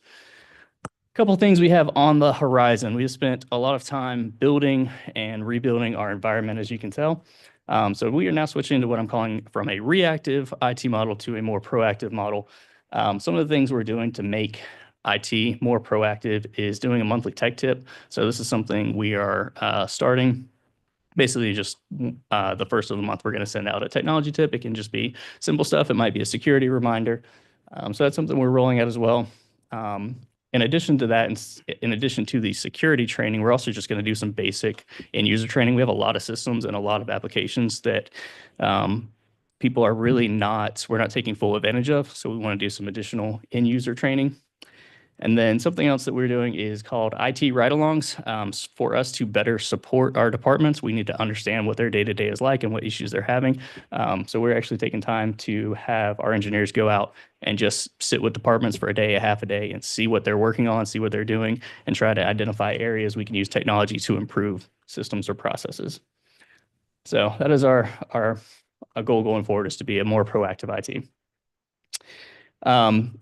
Also on the horizon, we have a new city facility. We're obviously building a new city hall. For most of the city, we're looking at that as a new facility. For IT department, that is going to be our new data center. We'll be migrating our police department data center as well as our core data center for the rest of the city that's hosted at Public Works into that facility. So that is a huge project to combine those data centers and move them and build out new servers. So we'll be tackling that as well, and we're in the planning stages for that already. Another key thing that we are going to continue to work on is moving our applications to be cloud-based and hosted. We talked earlier about MainStar. That's one application we're moving to cloud. Some other ones we have on the horizon is our planning and zoning software, business licenses, code compliance software, and CAD and RMS historically has not been, CJIS has not allowed it to be hosted. That is something that's changed recently in Georgia. So we are going to bring that to the Mayor and Council to pilot that with our current vendor to have that be a hosted application, which will offer better security and better access for our police officers. All right, so that was our on the horizon. So I'm gonna move over to some fun stuff that we did recently. Thank you to Mayor. I was volunteered to go and speak at the 2024 ACT Workforce Summit as part of a panel on cybersecurity and artificial intelligence. So that was fun. You can probably tell I'm not a fan of public speaking, so it's good to get out and work out that muscle every once in a while. So that was a great opportunity. The city, or the Mayor and Council approved the first purchase ever of IT vehicles. I'm getting a crazy look from our city manager, but these are The vehicle. I thought it was a Geek Squad. oh, it's the van. Yeah, it's the van, the Geek Squad van. Yeah, okay. So we're getting 2 of the trucks on the right and then 1 of the van, which we actually just went and picked up on Friday. So we have that van. It's down at Fleet getting ready. So that is really exciting. We're currently borrowing vehicles from Recreation and Public Works, and they're about as old as me.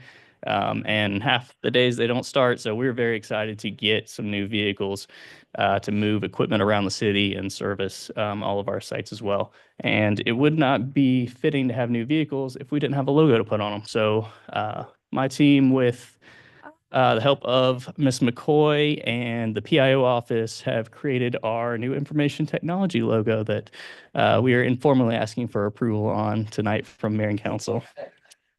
But the goal would be, this is really, we're obviously a small department. This is a fairly informal thing, but we would like to put this on the new vehicles that we just picked up, as well as getting some shirts for my team to wear around the city. So those are a couple of fun things. The standard, we have the one-click app.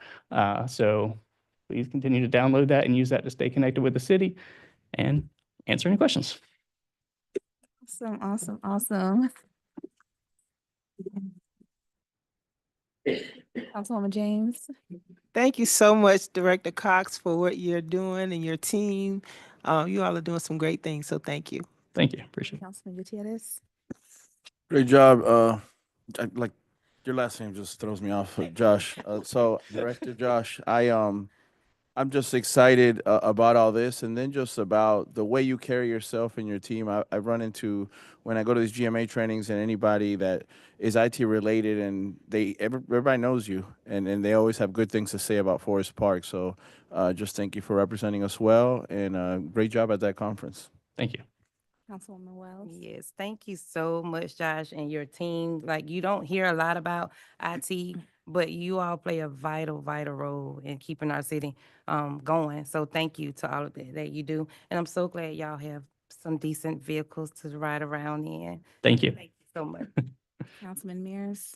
I want to thank you also. It's sort of amazing up there. What do y'all do after lunch? Looks like you're pretty well covered up. Yeah. I thank you. Appreciate you. Thank you. So as you were talking, I had whispered over to Mr. Clark that I was amazed at how far we have come along, and we really have come a long way. And I did hear that you did absolutely amazing at the conference, so thank you for stepping into that role. But I am just so proud of everything that you have brought to the city, so thank you. Thank you. Thank you. Father, there is a piece that we omitted from this presentation, the most important piece. Okay, yes. Yes, thank you. I did want to highlight through all the work that we have done and the work that we have to do still. We may be bringing before Mayor and Council a request for an additional position at some point in the future. Just to frame that, a standard organization, most organizations operate at about a 1:30 ratio of IT support personnel to employees. We're currently at a 1:82 ratio, so we support 82 staff members for every employee we have. We do have a third-party contractor that assists with some of our projects and some of our escalations, so that helps put that back into account. But with some of the stuff we have on the horizon and the continued growth of the city, that's something we are probably looking to bring to you. All right. Yes, ma'am. Josh, bringing that one person, would you not need that company that was contracted? We will probably still need that, but just like we did previously when we brought on an additional staff member, we renegotiated that contract and took services out of it that we brought in-house. So we would do the same thing. We would look to further reduce that. It still doesn't make sense for me to have a full-time network resource, senior server engineer, or a project manager on staff. So we'll probably continue to contract those services for them. And that relationship has been a lot better since we negotiated that. We're paying them for the things they're good at, and we stop paying them for the things they're bad at. So we'd look to do the same thing again. Thank you. Thank you. Thanks. All right, our public hearing. Is there a motion to recess the regular meeting and open our public hearing, the first of 3 for opting out of House Bill 581? So moved. That was Councilwoman James. Is there a second?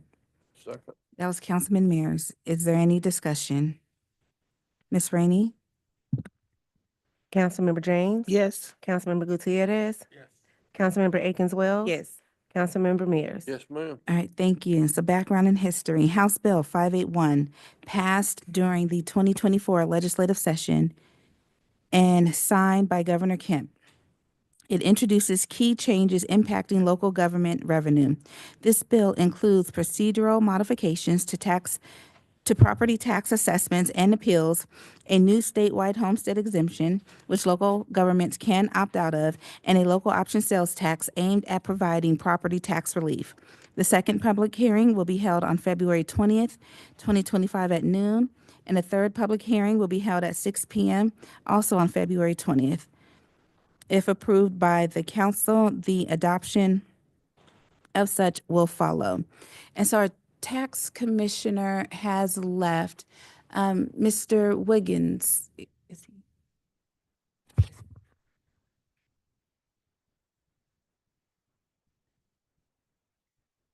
Oh, Mr. Wiggins, can you provide an overview of House Bill 581? There are some people here now that was not present during the work session when the tax commissioner spoke on it.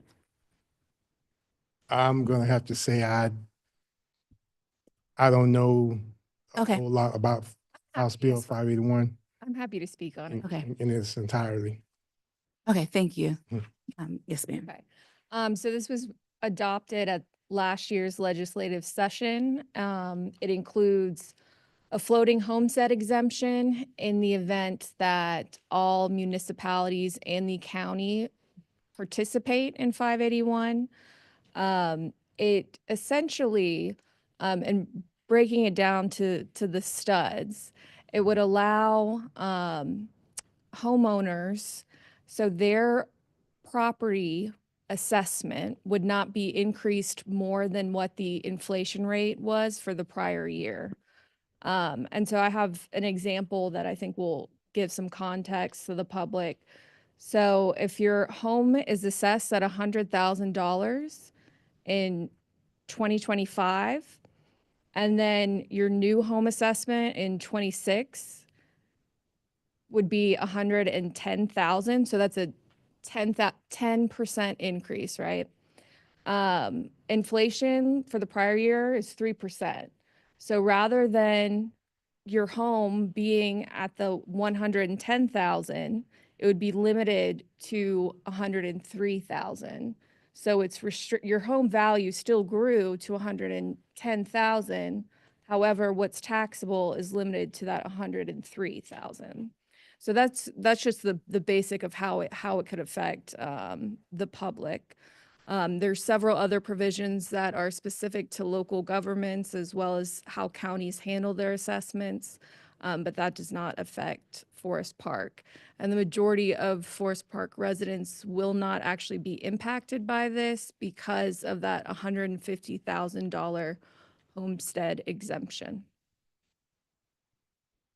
So that's a quick summary, but those are the basics that I think are most important to the public.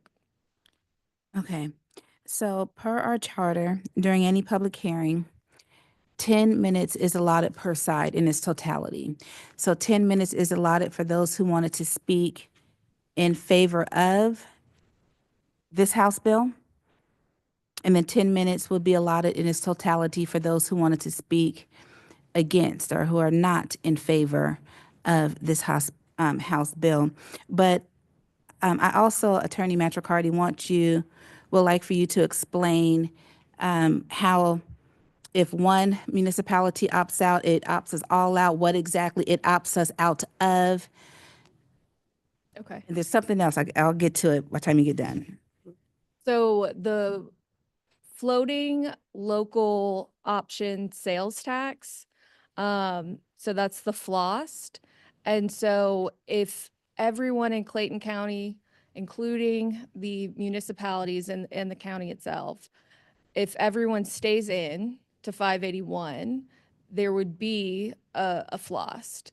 And that would in turn, in any increase, any taxes collected under that FLOST would go back to the homeowners. So it would not help defray any amount of taxes lost to the city of Forest Park. Instead, the Forest Park would likely have to increase the millage rate to try to recoup those lost funds. And so as of now, I know of at least one municipality that has chosen to opt out. So there is no floating local option sales tax available to Clayton County. So they're officially not eligible. And so I also would like it emphasized that this is not just germane to the city of Forest Park, that this affects all municipalities across the state of Georgia. Correct. And then what, even though it's not official, what is being proposed at the state level as it pertains to this House bill and how it could ultimately override us if we choose to opt out? So there's various bills that are pending right now. One of them would require every city in the state of Georgia to have this floating local homestead exemption. However, there's also other legislation that is trying to extend the deadline to opt out. So right now, the deadline is March 1st. This has been a very tight period for local governments to inform the public, hold the public hearings. So some of them are looking to extend the time. Others are looking to make it mandatory statewide. All right, thank you. So again, per our charter, 10 minutes is allotted per side. So those who wanted to speak in favor of House Bill 581, you may line up at the podium now.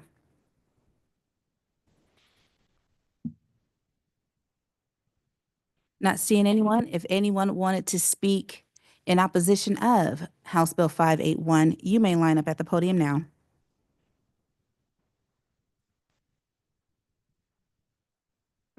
Well, 10 minutes is allotted in its totality. So however you guys want to split it up.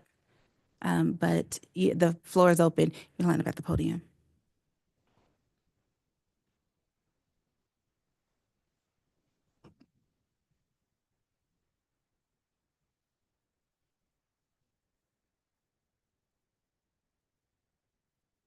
Good evening, everyone. Good evening. I apologize. I don't have a side either way. My attendance here this evening is for clarification. You may have literature out there that I don't know about. I just know that when I heard the word homestead exemption, I wanted to come out. It may be the, excuse me.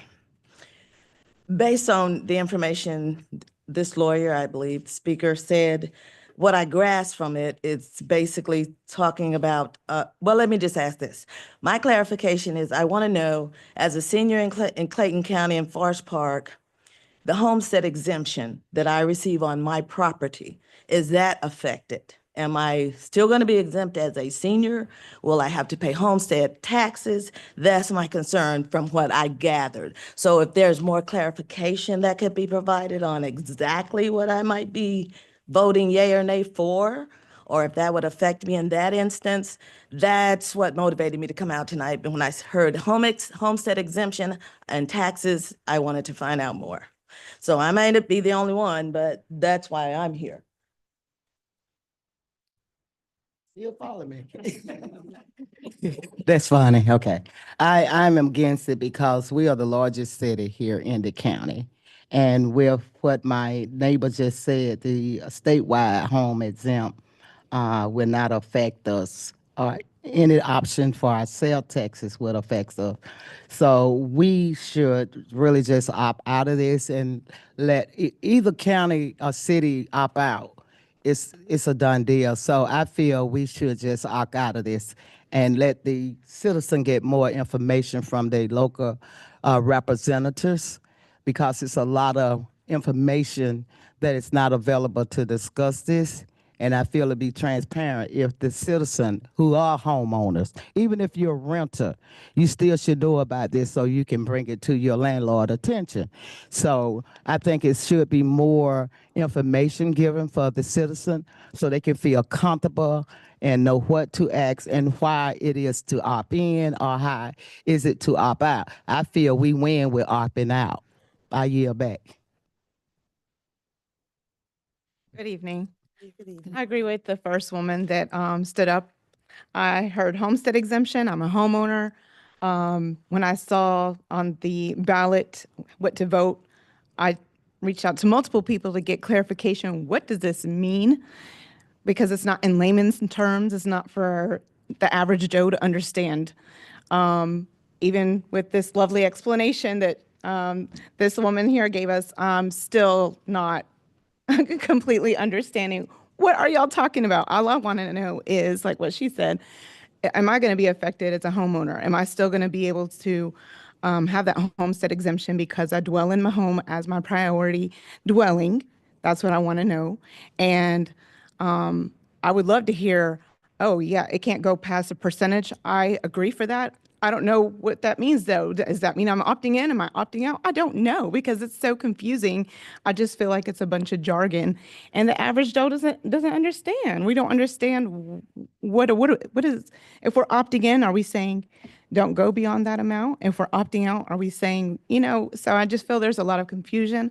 I feel that we need somebody that can just speak to us in layman's terms on our level where we can clearly and easily understand. It seems that most Forest Park residents that are homeowners would like to keep their homestead exemption. And I think everybody, well, at least me, I don't know about other people, but we pay double taxes already. We're paying city tax, I'm paying county tax to live in my home. And if we can limit that to, oh, well, it won't go beyond 3% despite inflation, even though the value will stay at the 10% going off of the example that was provided, then that sounds great. So that's my 2 cents. Again, I don't know if I'm opting in or opting out with what I'm saying. This is something you're going to have to really pay attention to. You had an opportunity to vote on this during the election. One thing they didn't make clear to you, it depends on what zip code you live in.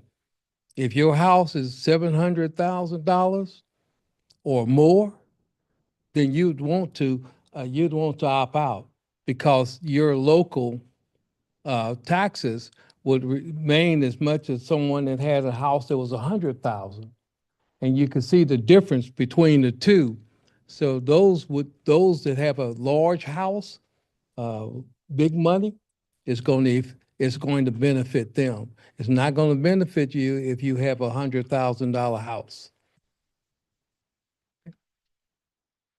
Is there anyone else? Okay, and so I do want to make sure that we are giving as much information as possible. And to your point, it was very convoluted for our attorneys, the tax commissioners, and elected officials as well. And so to the point that Dr. Beeler made, this was passed on the November ballot. So it was voted on statewide. So what it did, because it passed, every city in the state of Georgia was automatically opted in. And it took into effect January 1 of 2025. And so we were given this opportunity to opt out. So as it stands, with us having been opted in, is that your property tax will be based on inflation, whatever that inflation is for the current year. And they won't know, I guess it won't go into effect, that portion of it, till 2026, to give it a full year for those values to be assessed or accumulated, if you will. Opting out, and correct me if I'm wrong, Attorney Matricardi, it's saying that whatever the market is, whatever your property is assessed at, that is how your property taxes will be determined. So it's how it was previously. And Forest Park, our homestead of at least 150,000, we have several homesteads. This will not take away any current homestead exemptions. It only adds to. But we still have that option. And then one of the other things that came out is doing something at a local level. But with the current homestead exemptions, and we have several of them in the city of Forest Park, not many residents, even though if one person is affected, that's still one person that's affected by this, but not many people are affected because their values are not assessed at that $150,000 level, $1,000 marker, if you will. Am I saying that correctly? I feel like it's just a lot of jargon in my head and I'm not regurgitating it correctly. And so the law says that we have to have 3 public hearings in order for us to opt out, even though there is other pieces of legislation at the state level that may extend that, or there's a push to try to make this mandatory regardless of if we opted out or not. Is that it's a lot. And so I wanted to make sure, and I would love to see more people here at the next two public hearings so people are fully aware of what's before them. All right. So with that said, there's nothing for us, the council, to vote on. So I'm going to ask for, we are closing this public hearing. And I'm going to ask if we can reopen the regular meeting. So move. That was Councilwoman Wells, a second by Councilwoman James. Is there any discussion? Ms. Rainey, please. Councilmember James. Yes. Councilmember Gutierrez. Yes. Councilmember Akins Wells. Yes. Councilmember Mears. Yes, ma'am. All right, thank you. Council approval to approve text amendment to amend such section, updating banquet halls and adding definitions for brown bagging, banquet halls, and brew pubs. Is there a motion to approve this item? So move. That was Councilwoman James. Is there a second? Second. That was Councilman Mears. Is there any discussion? Ms. Rainey, please. Councilmember James. Yes. Councilmember Gutierrez. Councilmember Akins Wells. Yes. Councilmember Mears. Yes, ma'am. All right, thank you. Council approval regarding the distribution of a publication to all residents via mailing showcasing the happenings within the city of Forest Park. Is there a motion to approve this item? So, Yes, If we sir. can, within this motion, can we also include authorization to amend the budget as necessary? All right, I'm sorry, just wasn't in the word. all right. Is there a motion So- to? Yes, ma'am. so I'll make a motion to approve this item with the addition of amending the budget if necessary. Thank you. That was Councilwoman James. Is there a second? Second. Councilman Gutierrez. Is there any discussion? Yes. Yes, ma'am. So I would like to know what this publication, everything that it would entail. Is it everything that all of the governing body is doing? Because what I don't want to happen, being that it's an election year, because it's been done in the past, for it to be a promotional advertisement for any elected official. So I just want to make sure that's not the case. And being that it's going out to every ward, I think everyone should have a say in what goes in it. Yeah, that's my only thing. Everybody be involved in it, being that it's the entire city. So it has nothing to do with elected officials per se. It's about everything that's going on in the city. Right. That's And what I wanna so make sure. I do agree that we do not want to utilize city funds for campaigning. And I would like it to take it a step further, actually, to make sure that no elected officials are using city funds to campaign, regardless if it's our campaign or not. So can we look into that? So there should be no use of. There city should funds not be. already. That's prohibited under state law. Right. So no city funds can be used for a campaign. So can we look just to make sure? Because I would want to make sure, to Councilwoman Wells's point, that that's not happening. So do I. Thank you. But again, my concern, I would like to make sure that every governing body member has a say on, because it's basically a newsletter for the city, if I'm understanding it correctly. So I want to make sure everyone has a say, see if there's any additions that we would like to add as governing body members to whatever is going out on our behalf. Thank you. The vote, please. Councilmember James. Yes. Councilmember Gutierrez. Councilmember Akins Wells. Yes. Councilmember Mears. Yes. Item 6, council approval regarding the use of 696 Main Street by the Downtown Development Authority. Is there a motion to approve this item?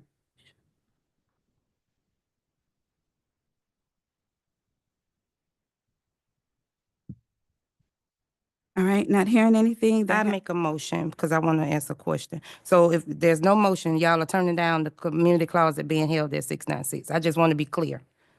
Is that what?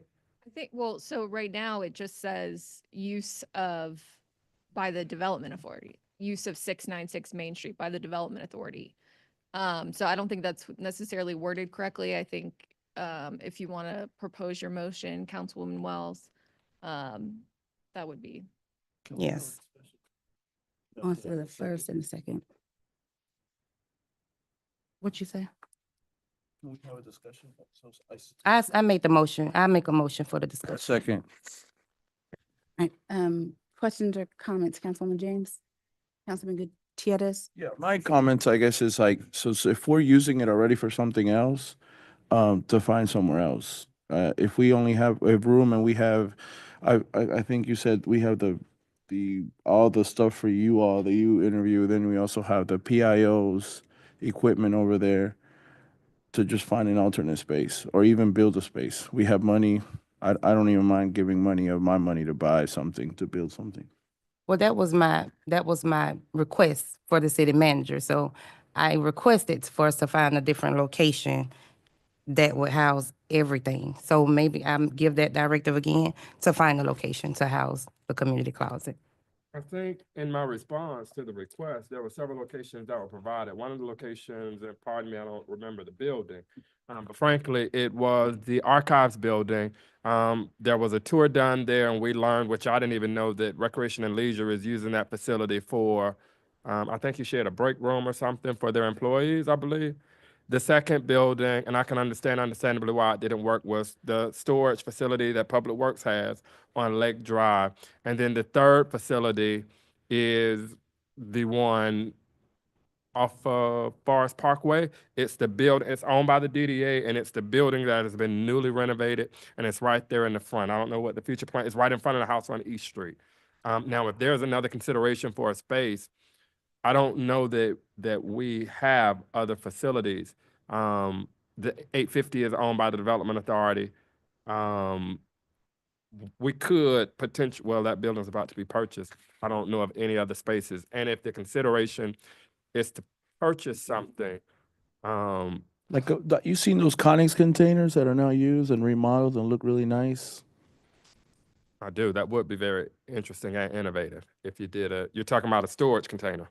The big ones, yeah, but they use them for mobile fronts and businesses, and I've seen them used in different ways. I think that would be. I think that would be very innovative, especially you're talking about the ones that are also turned into container homes. Yeah, some people use them for that, yeah. And I don't That's think they're fine super, too, but they're to too expensive. respond to what you said, yes, we did visit the archive building, and there's for one, it's being torn down when the park redevelopment takes place. So that's being torn down. But it's fine. My purpose, when Mr. Clark mentioned and put it on the agenda, my purpose was to do exactly what I did, and that was to prove a point that, if it's not benefiting them or certain people, then it's gonna be an issue, or now we need to discuss it. So this is something that's benefiting the community. The community is excited about it, and it's a city building. The city purchased that building. So I proved my point. We will find somewhere else to put it, and just so that the residents can see and know who has your best interests at heart. So I think that is a great idea at looking at purchasing a container, and if we can, that is my directive to look into that and see when and how we can move forward on that. So thank you all so much. Councilman Mears? Comment. All right. Item 7, council approval on the March 18th, 2025 Point special of order, Madam election. Mayor. Point of order. Oh, yes, ma'am. We didn't call for the vote. Oh. Yes, we did not. All right. You gonna make a motion? No, I'll it was make the already motion it that was we already- find a different location. Okay. You would So- like to rescind your prior motion. Yes. All right. There's a motion on the floor. It was rescinded, the prior motion, and then there was a second motion made to find an alternative location. Second. Okay.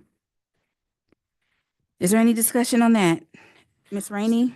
Madam yes, Mayor, sir. I do Just have for a discussion. clarity. Wait, hold on. Yes. Just So, for clarity, in finding an additional location, are we speaking of an area, or are we also incorporating the fact that we're going to look into, per the directive, the container home concept for the community closet? Just so- Both, being that, because you still have to see the prices and all of the costs for that. So both.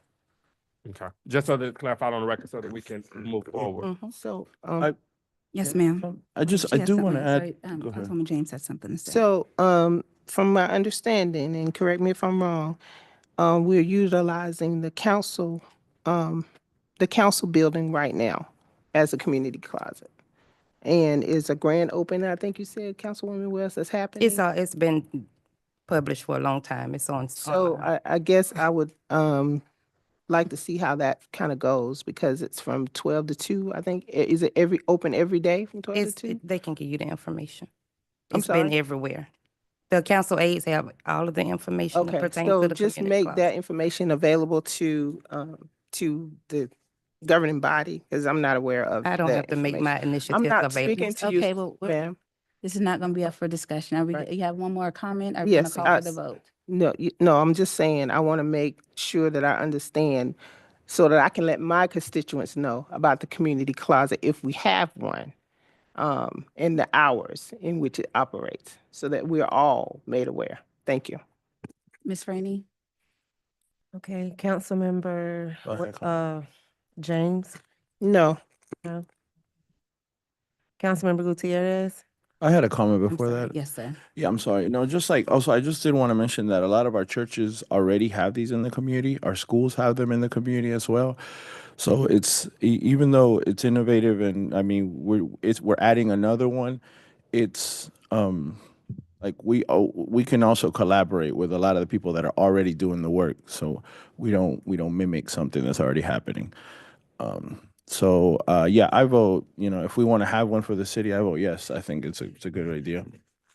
So for clarity, we're not voting on it because I can push that initiative as a council member. So we're not voting on the actual closet. The closet is there and it's happening. The alternate location, right? Right. Yeah, that's what I said yes for.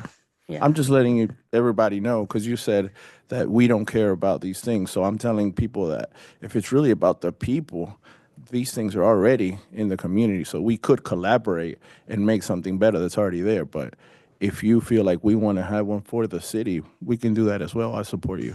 I definitely want to have it for the city. And if you know of some, please let me know because I can reach out to them. If that was something that I knew about, obviously it's not being talked about because I had no idea. But even so, as an elected official, as a councilwoman representing Ward 4, if that's what I want to do, I don't have to collaborate with anyone. Your vote, ma'am?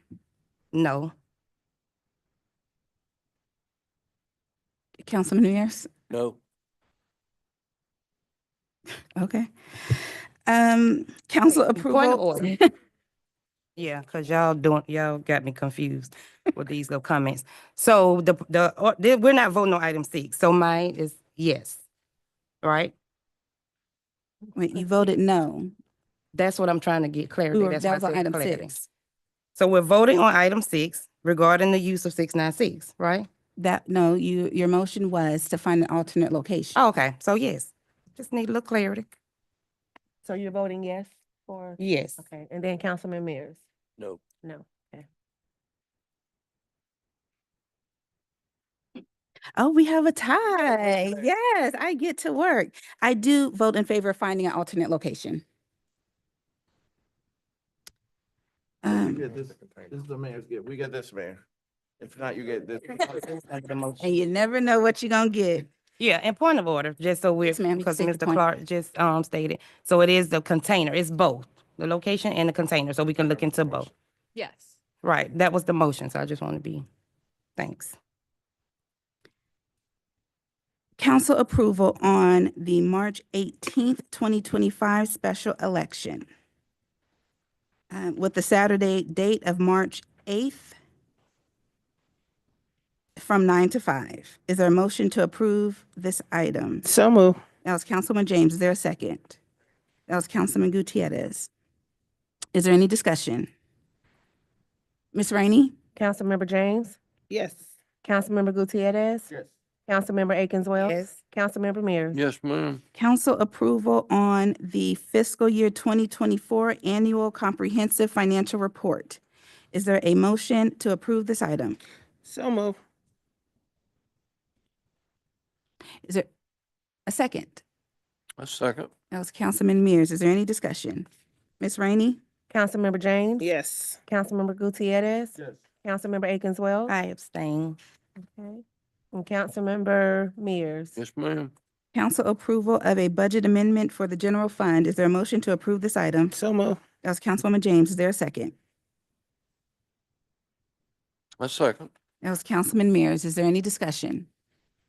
Ms. Rainey? Councilmember James. Yes. Councilmember Gutierrez. Councilmember Akins I Wells. abstain.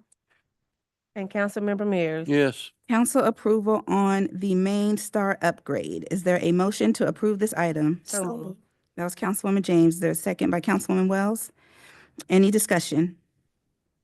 Ms. Rainey? Councilmember James. Yes. Councilmember Gutierrez. Yes. Councilmember Akins Wells. Yes. Councilmember Mears. Yes, ma'am. Council approval on the 696 Main Street special usage request. Is there a motion to approve this item? Yes. That was I mean, Council- so moved. That was Councilwoman James, second by Councilman Gutierrez. Is there any discussion? All right, Ms. Rainey? Councilmember James. Yes. Councilmember Gutierrez. Yes. Okay. Councilmember Akins Wells. Yes. Councilmember Mears. Yes, All right, ma'am. closing comments. Councilwoman James, are you ready? Yes. Thank you, everyone. It's nice to see everyone out here today.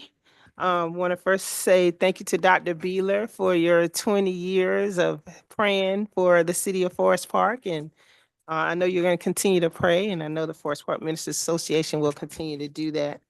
I want to remind everyone of the ward meeting on the third Thursday of every month that's held at 696.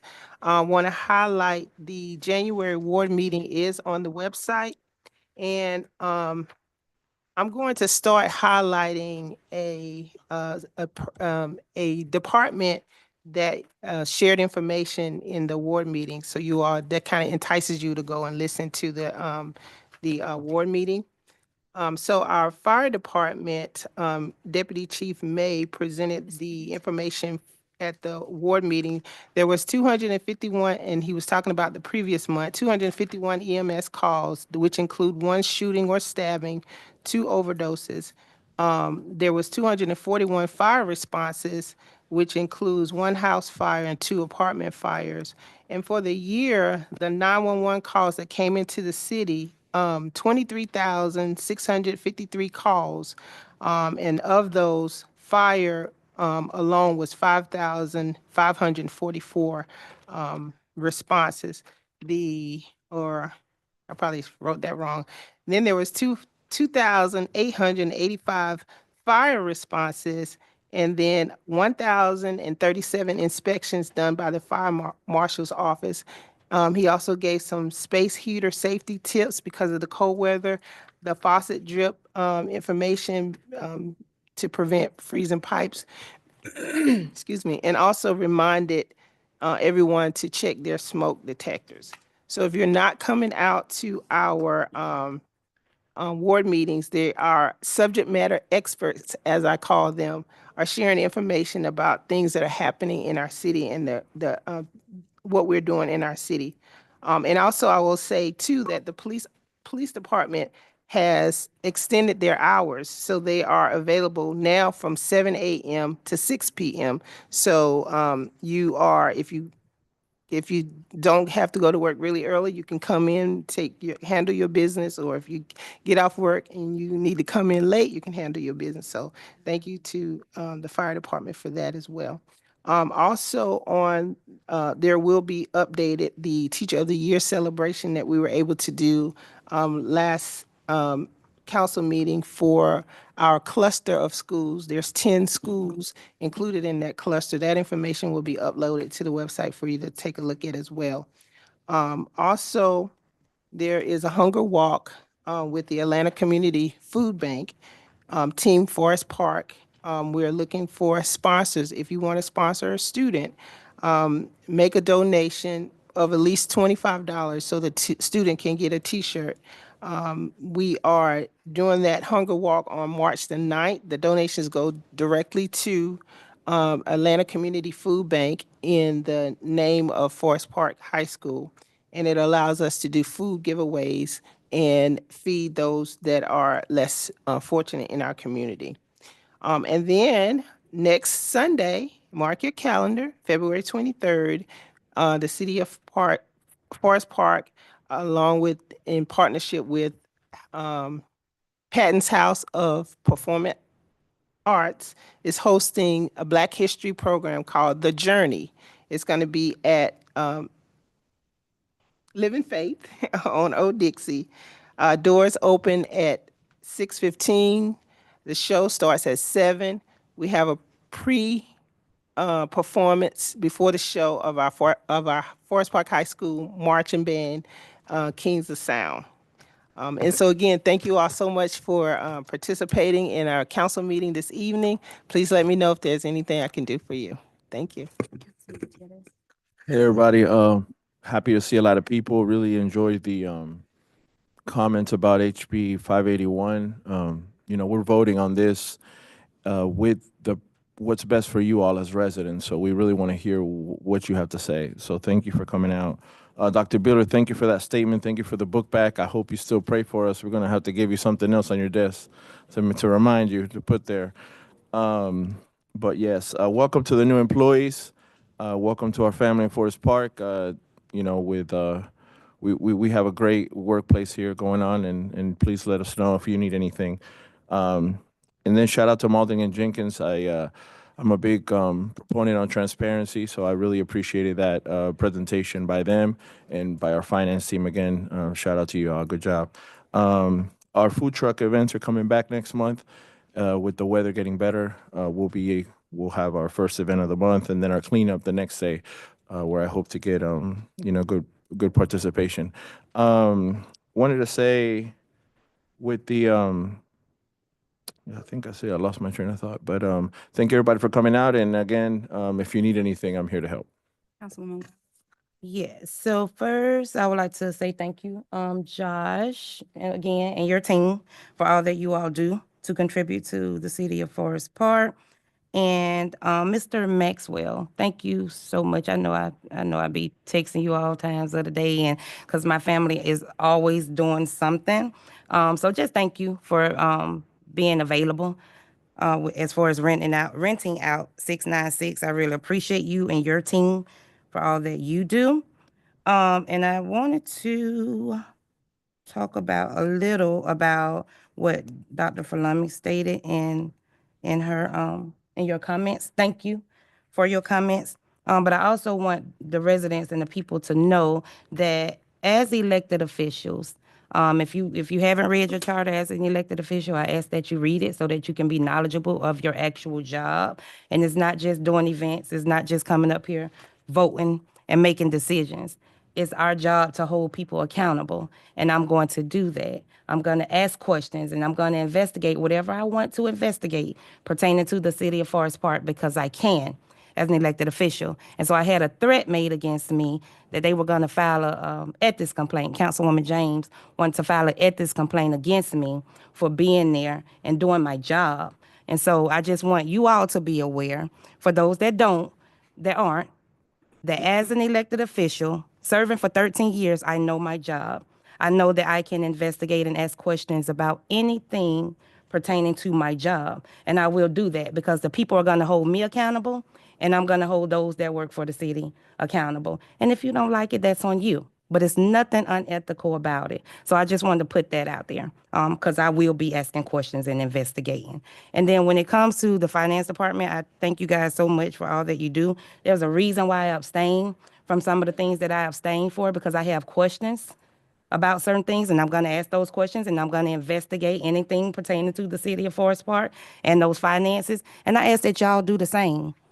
Again, it's not just coming up here voting, talking about events or a nice video and the good things that's going on in Forest Park. Let's talk about the good, bad, and the ugly. And let's hold everybody accountable as elected officials. And then as far as the statement about not using funds for campaigning or other campaign, I've never done that. I never will. You'll have nothing on Councilwoman Wells when it comes to mishandling the city funds. But I will say, look into those line items and those credit cards and everything that's being spent when it comes to the city of Forest Park, because Councilwoman Wells isn't spending money. Now, if I have an event and you or anybody else that's running for office comes to that event, then that's on them. That we can't control that. But again, I'm going to speak. I'm going to hold events. I'm not going to mismanage money, and I'm going to hold those accountable that handles our money. Thank you all for coming out, and have a blessed night. Councilman Mears. Well, on a lighter note, I want to welcome our new employees.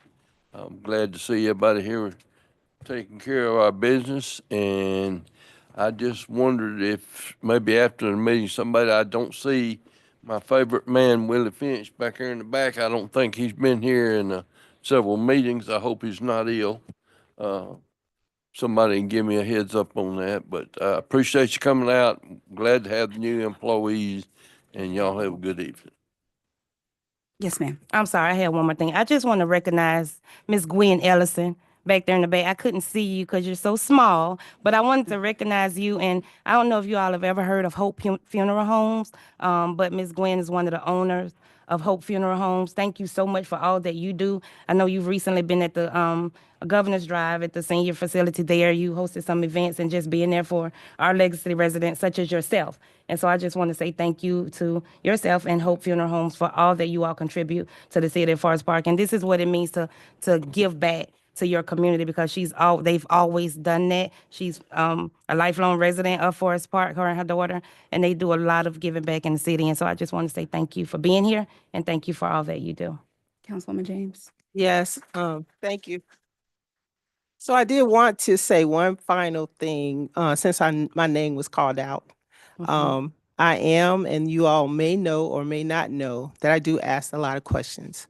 But I'll tell you, there's only one person up here on this dais that has been found guilty of ethics violation and been publicly reprimanded for ethics violations. And when our employees are in jeopardy of ethics, I will file. So I just wanted to make that clear. Valid. Ballots. So I do want to thank everyone for coming out. And then I believe specifically, so yes, our charter does grant us certain opportunities to conduct our own investigations, as we keep hearing about that particular section. But there's also a section that is often overlooked, and that's the section of prohibited conduct, in which it states that no city official shall use their position in such a manner as to threaten, intimidate, or humiliate the public and or city workforce. And so what I have been hearing and finding out through my own investigations is that there are certain employees that fall specifically under this section here. And what bothers me is that when an employee does not feel like they are truly being protected, they'll sit there and try to gather their evidence with an intent to sue the city later. But I want us to stop before we get to that point. And so, Attorney Matricardi, I do want us to look into if said employees, and this is their opportunity, if you guys are okay with how you've been treated, then don't say nothing else in the future. But if you're not, then this is your opportunity to truly say something, because it's often been said that there's nothing that's being done. But let me share how this works. We can't fight your battles for you. I don't know what you have been told, how you're being berated, etc. So if you really feel that you are being berated, you are being humiliated, you are being threatened, then that would be your opportunity to say something, to go to Councilwoman James' point. So it's full circle here. Yes, we can investigate, but there is a manner in which we can and we should do so. And so that's what Councilwoman James was trying to explain. And so if we're going to look at one aspect of the charter, let's look at all of it. Absolutely. We do have an executive session. So is there a motion to recess and enter into executive session for personnel, litigation, real estate, or legal matters? So moved. Councilwoman James, is there a second? Second. Councilman Gutierrez.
Nations and they bought. Attorney gifts for Matricardi.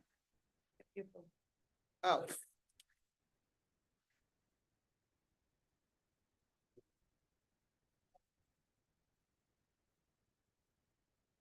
If you don't have to adjourn, why?